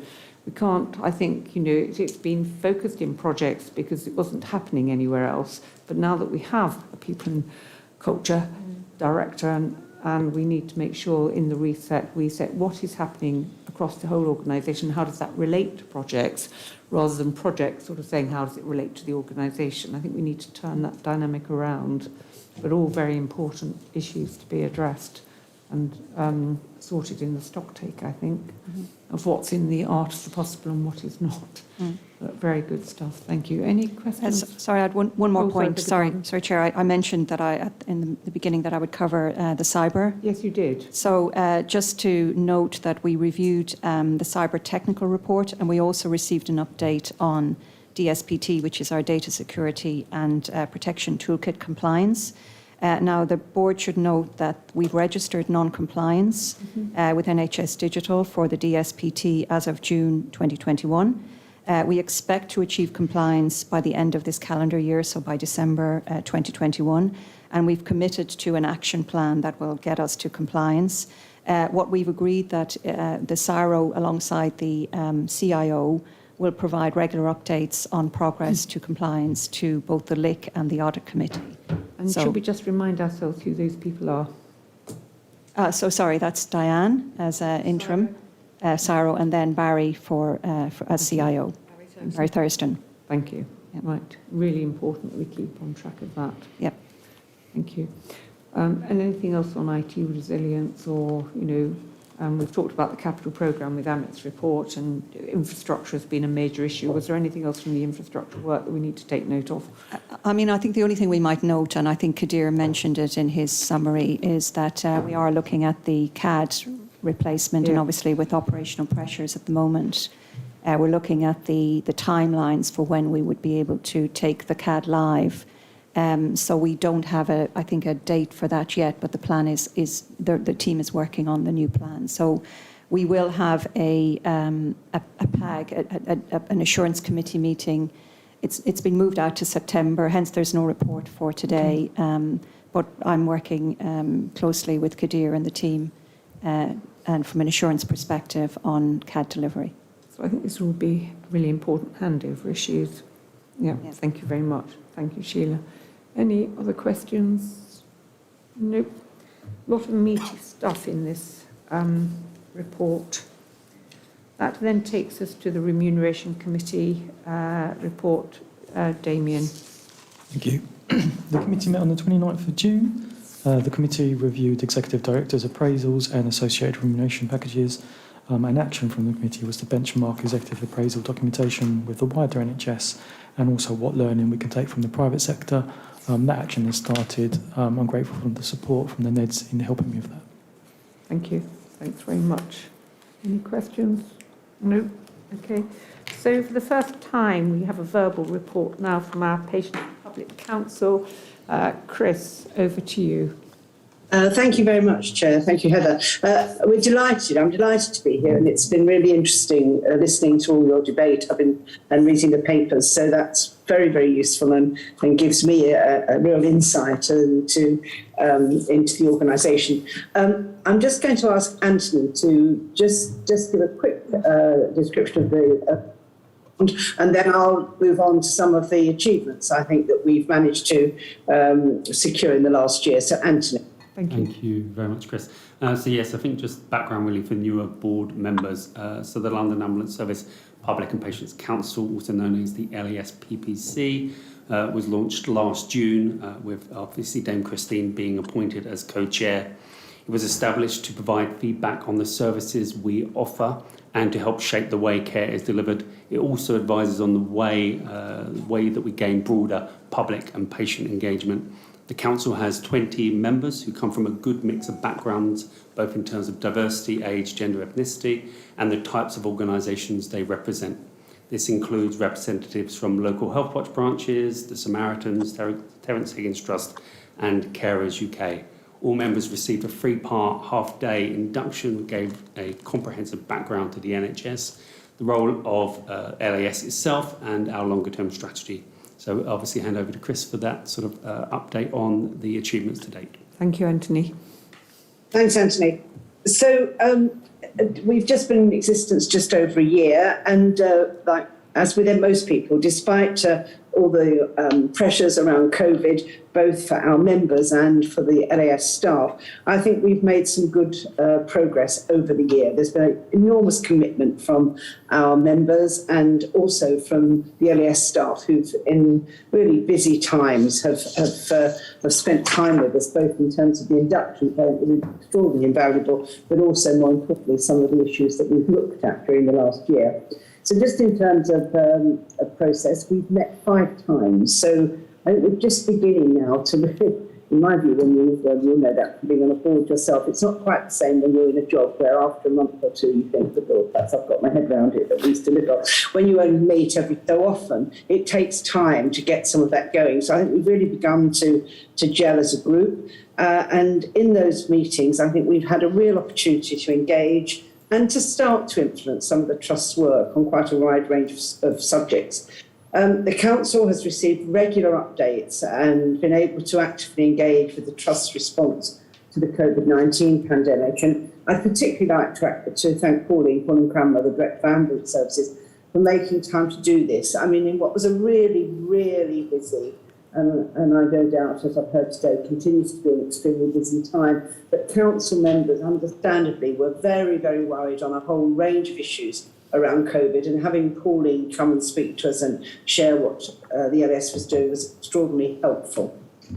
We've also welcomed representatives from Health Watch England and your commissioners, NHS North West London, in collaboration with clinical commissioning groups, to the meeting, and they provided very positive feedback to us in terms of our early start. In addition to the formal meetings, we've established 10 subgroups which give members an opportunity to drill down in more granular detail to support the LAS's hot topics so that we can get people really engaged in some of the issues. The subgroups include the Ambulance Operations Modernization Programme, the Electronic Patient Care Record, the Patient Safety Incident Response Framework, and there's also a group looking at how we can gain additional feedback from pregnant women who have used LAS's services, particularly with a focus on seldom heard communities.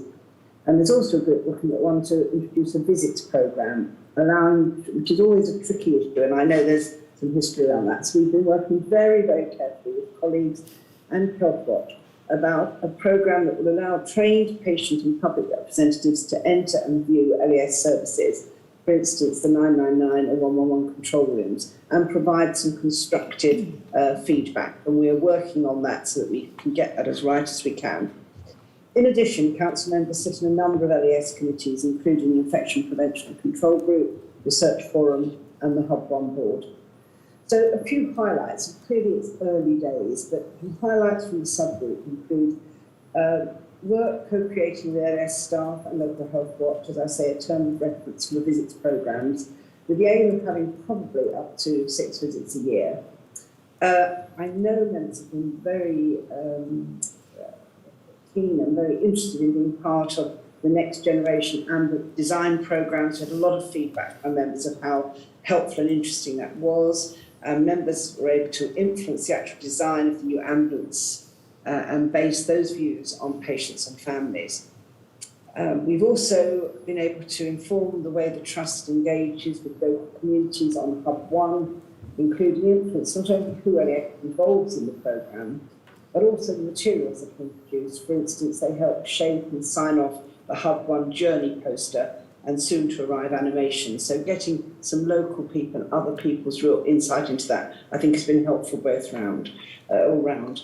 Members also helped shape the content of the LES Patient and Communities Engagement and Involvement Strategy, which I know came to your board last year. And I'm very pleased to report when we set up the council, we were keen to make sure we had a co-chair.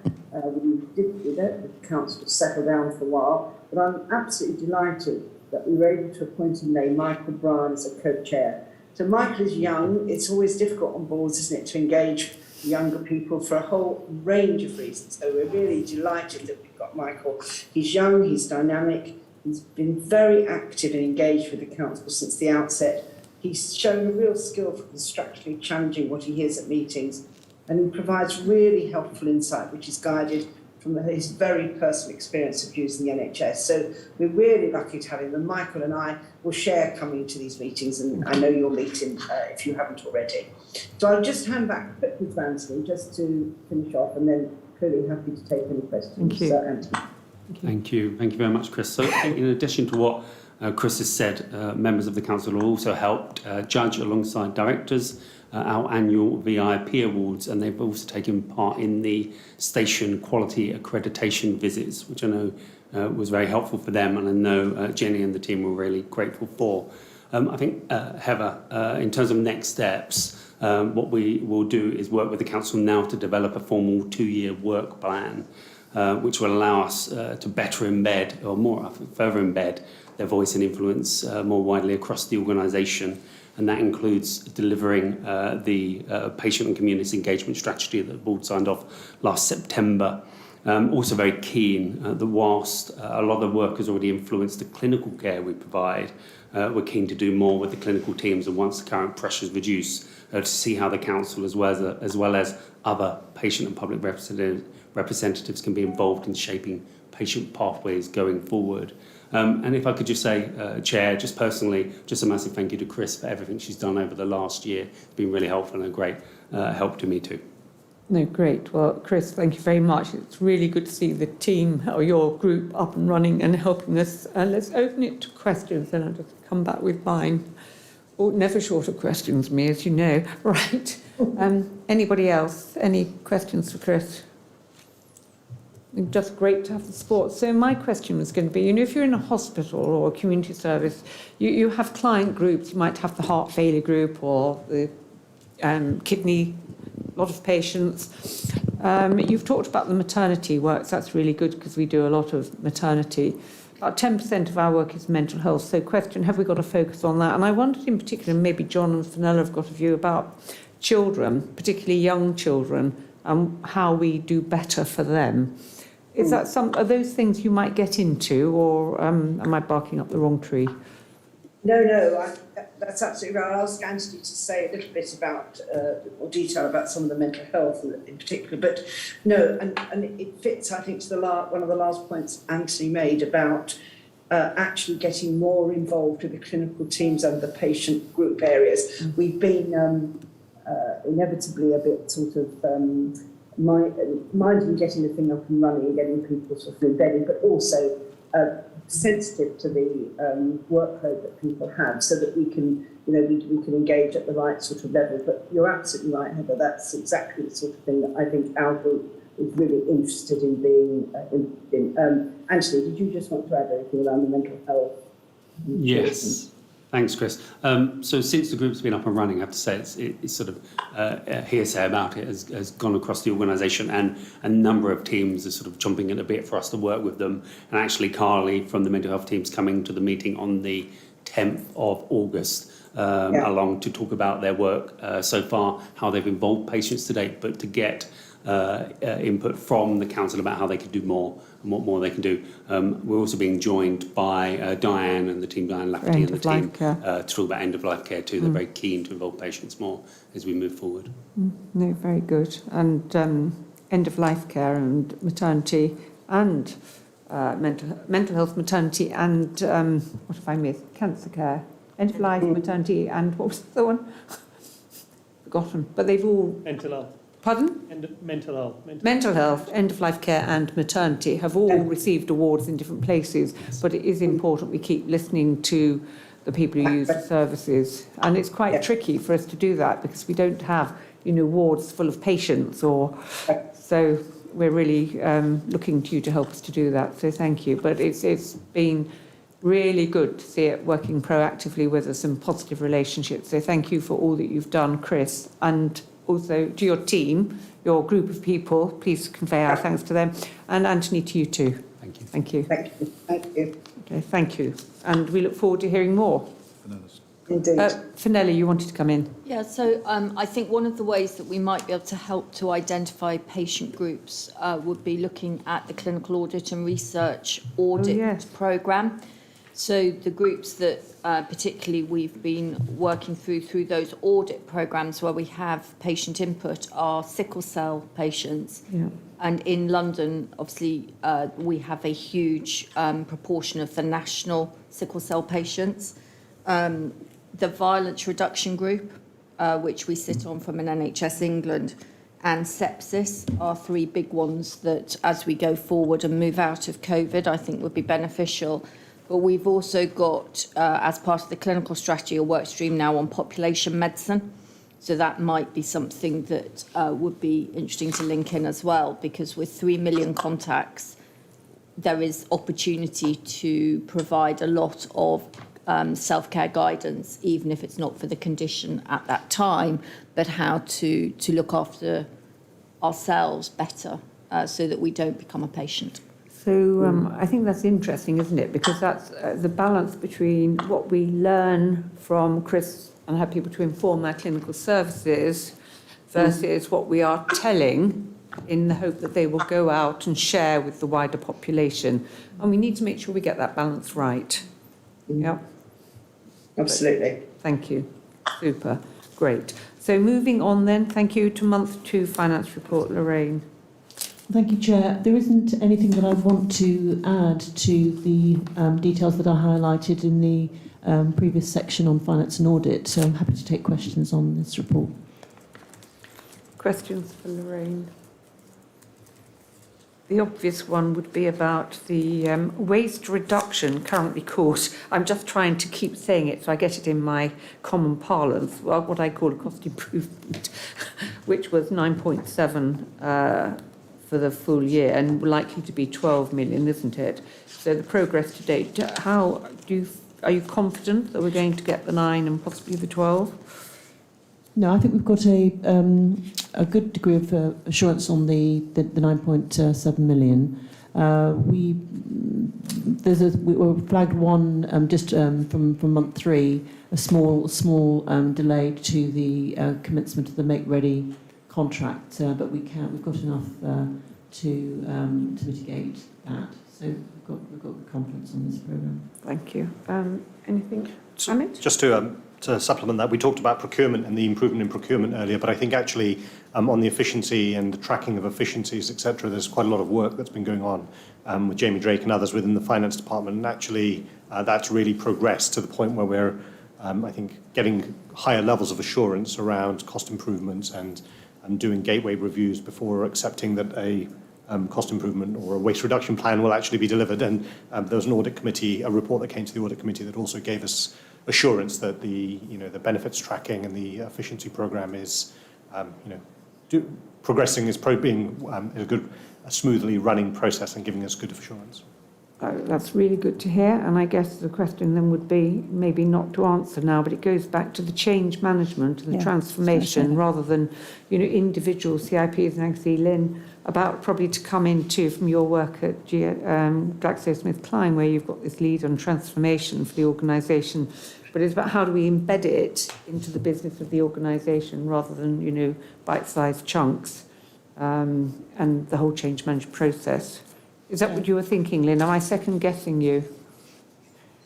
Yeah, it is all about the integrated plan so that we can manage the interdependencies. I think also in the private sector, you see that a lot of directorates all have the efforts, but when you then manage to bring it all together in an integrated plan with aligned governance, it does work much better. So I think we have all of the ingredients here to build. Just need to make the time to really deliver the integrated plan. And communicate it, Anthony, too, which is when you're doing these things, getting staff to understand is just so important, as opposed to just being done onto. Sheila, did you want to come in? Well, I was just reflecting on, the FIC, the last FIC, and it was good to see the list, but we do have a gap from what I saw. I didn't see that we were able to declare we had enough items in the pipeline to get to 12, but maybe things have changed since the FIC, Lorraine. And I was just reflecting on, the huge amount of work that's ongoing, pressures, etc. To actually be confident that we can identify probably double that amount to actually deliver the 12, and B, have the capacity to actually implement all of those improvements programs. So for me, I think it's good to hear that you're feeling quite good about the program. I guess it'd be helpful for us at maybe next FIC to see the next updated report, so we can be further assured. So, to be fair to Lorraine, Sheila, I introduced the 12 million. This is month 2 report, and obviously the 12 million comes into H2, to be fair, but you're right, we need to pick it up then rather than now. Unless, Lorraine, you've got a miraculous answer for us. No, it was really just to clarify obviously the month 2 report in terms of the plan being, that's the 9.7 million. Right. I think the assurance I wanted to give to the board was actually the programme that we've stood up right from the start was more than 9 million. And so we do have a lot of detail for a programme which is 12.8 million, in fact. We've identified right at this stage that there are potential sort of risks. They relate to, and it's more about sort of planning for the worst case, because it's not to say that they haven't crystallised. It's just that we recognise some things. For example, there are elements around sort of diversifying our income and ensuring that so there are some binary risks there that we're just ensuring that we've got mitigations to support. Okay, thank you very much. Any other questions? Just on that, I just wonder whether in future, in the supporting information, Lorraine, it might be helpful to have a breakdown of the SIP programme with the risk adjustments that you're describing. What's identified and planned, what's identified but not yet a plan, and where it is in terms of the risk adjustment. Yes. I think we do that in FIC, don't we? Well, we have it in FIC, so we can ensure that we bring. I think it's an important. It is certainly as part of the business plan as well. So we'll bring that into the finance report. I think you put it in supporting documents and refer to it, otherwise your report will get rather long because it is gone into detail. Yes, I just couldn't. But link we to could people in summarise cultural it, world, I don't think it's summarise. in the Yeah. supporting document. No, Yeah. okay, no, that's Yeah. true. Very good point. Thank you. I should explain our Chief Exec has had to temporarily step out for a national call for all Chief Execs of Ambulance Trusts with the national team, which is about the current demand. He will be back. But they won't take deputies, but even his deputy is sitting around the table, so it was one of those things we had to go with. So fine. Let us move on then to the Board Assurance and Framework and Corporate Risk Register. Diane, are you, I'll be doing you're it today. Tricia, you're going to do Diane that. will Fine. be doing the next one. Okay. Thank you. So I'll take the report as read. I think just to note, as you will expect, we've reviewed the COVID risk. So the overall risk for COVID, based on all the conversations we've had today in terms of the increased demand and wave 3, has gone up from 12 to 16. There's 2 specific risks that have changed. One is the financial one, which at the time of writing the report, we didn't have the H2 monies confirmed. But clearly, as you heard from Lorraine, we're in a different position financially, so that risk will be reviewed in time for the next board. And clearly the operational risk, as reviewed by Kadir and the team, has moved from 12 to 16. You'll see all the other risks have remained unchanged following review from their various committees. And I think it's important to note that we always said we would review the COVID risk in September based on where we are with COVID. And I think also there's a view that we might need to restructure that risk and how we present it. And I think it would be useful, bearing in mind the conversation we had about the transformation risk, which is the one Diane will work with Sheila and the team on, is how do we structure those sorts of risks that have those subcategories. So again, we'll work through that and bring that back to the September meeting. Thank you. And I'm sure our incoming Chief Exec will have a strong view on how we do that. But I think that listening to Rommel last night and what Sheila's explained from the Audit Committee perspective, maybe the risk, the BAF risk isn't COVID, it's demand of the services, manpower and finance, and how we articulate that. Because I think that if you said what are our top 3 BAF risks, it has become not confused, but more spread out. Yeah, I'd agree. So we need to align them. Yeah. Sheila, does that concur with your view? Absolutely, I think that'd be really helpful. And hopefully this afternoon in reset, we could perhaps get to some of that to discuss with Daniel when he's here. Diane, would that be okay with you as well? And transfer over. But we're noting that COVID currently, through the presentation of high demand, is still a risk. Finance is still an uncertainty. People, because of the high demand, are a risk, and the Australians in particular, or people from abroad wanting to go home. And then we still have cyber and some IT things. So, and just to note, the corporate risk, clearly, as we discussed previously, the medical devices has now gone on to the corporate risk register. Yes. John's RCAG, the risk and committee and assurance group, and that's now to 20, but that's been closely monitored by the Quality Assurance Committee, as you will see from Mark's report from the Quality Assurance Committee. and just to remind me, we were going to have a date when we said that had to come down by, or we were optimistic that it came down by, because that is an extremely high risk. Yeah, we said we'd report back to the Quality Assurance Committee with Mark in September, where we anticipate it should have gone down because of the work we're doing with Guys and Tommies, etc. And gone down to what sort of, you don't know yet? We don't know yet until okay. we have Mark, that is that consistent with your thinking? Yes, he's nodding at me in the distance. Okay, thank you very much. Any other comment on the risk and making sure that we haven't got risks sitting here that haven't changed over? So are there any others you want to point out to us, Trish, that might have been sitting here and we haven't managed to shift? No, but clearly the BAF risks, some of them aren't moving as Pardon? some of the BAF risks clearly around COVID are not moving because of the position we're in, and that's a changing position. But we are clearly monitoring those that are not moving and escalating them up. But at the moment, that's where we are with all the risks. Most of them remain unchanged. Quite a lot of red. Yeah.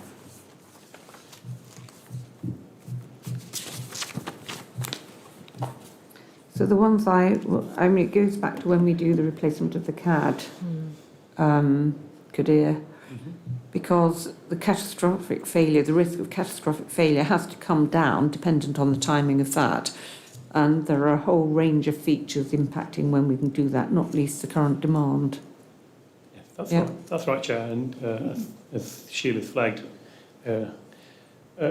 Originally, the go-live date was November. It's clear that that won't be realised now. It's just working through what a revised date would be and our levels of confidence to meet that. And the other one is the move from Bow and the ongoing generator saga and how quickly we move. That is another significant one that we have to resolve. So, and generators, what do you want to say about that?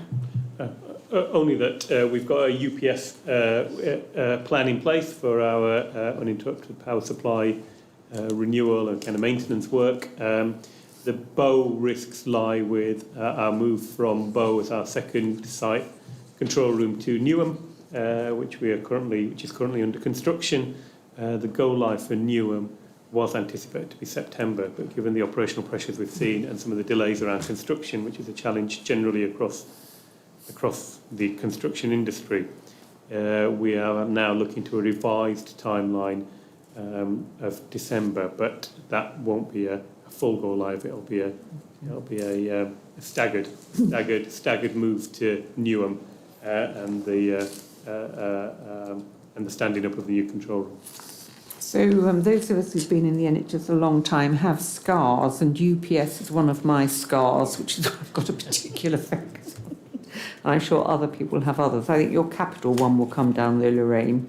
So I'd urge all directors to give a very strong focus on how we can mitigate these risks and reduce them down. And obviously the biggest risk of all is when we do change over to CAD, and we've got to do that in a managed way. But I know staff are keen to know exactly what's happening. So good communication there, essential. John, you look as though you want to say something. No? Fenella does, though. Fenella?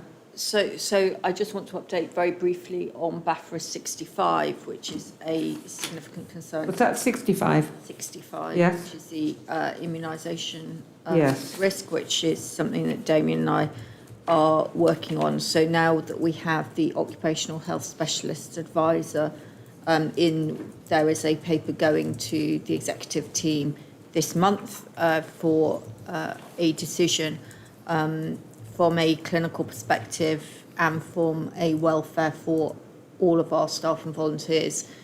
We are progressing this, given that there is a lot of speculation, expectation that there will be a wider range of viruses than COVID around this coming winter. But we need to time it with the COVID, if there is a COVID booster, and the influenza programme. So you think you might combine them? No, so we need to make sure that we don't do anything that would prevent that programme going ahead. I see. So you're not expecting it to come down, but to be managed? I'm hopeful it'll be managed, and then we should see it coming down within the next 3 to 4 months. As I always tell people, my mum always told me that hope is not a strategy. So I'm sure you, Fenella, knowing you, will come with a strategy with Damien. Okay, thank you. Chair, if I might just on UPSs, just to note that the LIC, we did receive an update at the LIC on the state of our UPS and generators across the trust. We had, I would say, partial assurance. I think it's fair to say, Kadir, and there's more work to be done in terms of some of the risk tolerance levels and making sure we have sufficient budget available. I think those were the two conversations we had. So I noted in my report that we would expect an update. It was to the Audit Committee, but probably can go to the LIC, given we're going to have some more LIC meetings in the future. So it is on our agenda and on our radar. So from an assurance point of view, you should just say that we had planned to bring together the FIC and the LIC because of the duplication, and that was what both execs and non-execs had wanted to do. We are going to review the whole assurance subcommittees in the autumn, but because of the number of schemes and the risks, we've decided, with Sheila's support, Sheila's recommendation, we've decided to support that we keep the LIC separate for now. So we'll continue with a LIC and a FIC until we get to a point where we can bring them together. It does mean more work for the non-execs, but it seems to be the right thing to do. Thank you. Lorraine, you want to come in? Yes, Chair. I was just to note, I mean, I was discussing with Rommel, our Chair of our Audit Committee, about just standing back at the overall what these risks are saying. And I think, he would, if he were here, he would say there are a lot of significant risks. We've got these corporate risks with a couple of the legacy infrastructure combined with obviously all the BAF risks that we've mentioned. And it's just really to, I think his reflection is we've got the stock take, and it's really important that we kind of have that uppermost in our mind when we're doing business planning for the second half and into the next year.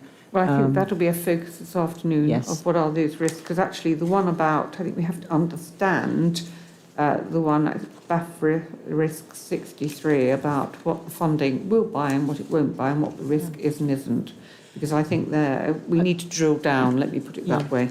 I mean, my reflection was that I felt that this better captured the real risk. I do think that to some extent these are risks that this organisation has been living with, and obviously there's a sort of combination and the impact of COVID that has sort of exacerbated that. But I do think that we are better sighted on the real priorities that we need to address.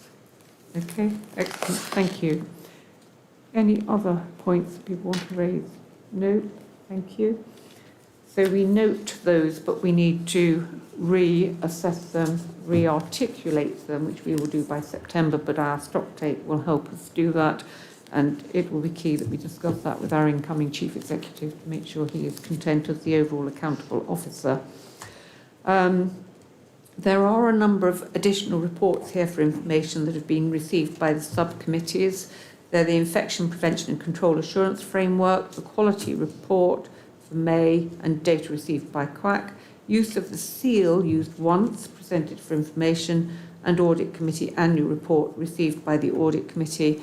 And I should say that we delegated to the Audit Committee the approval of the accounts, and those have been submitted. But are there any questions on any of those? Take that as a no. Are there any matters of any other business that people would like to raise? Kadir. Is it just worth recognising our two colleagues in the service, Jason Morris, who was awarded the QAM, and Amanda Mansfield, who was awarded an MBE in the honours. And I think those are in Garrett's report, are they not? But it is true, it was wonderful to see such recommendations, and I've written to both of them on behalf of the board, which is great, and we look forward. We must encourage people to make other recommendations, although it is an interesting path to tread. So thank you for that.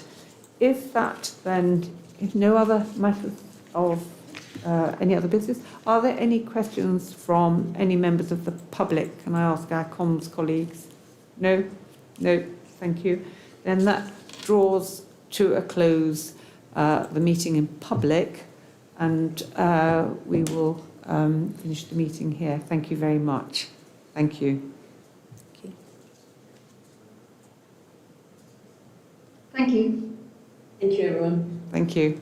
Thank you.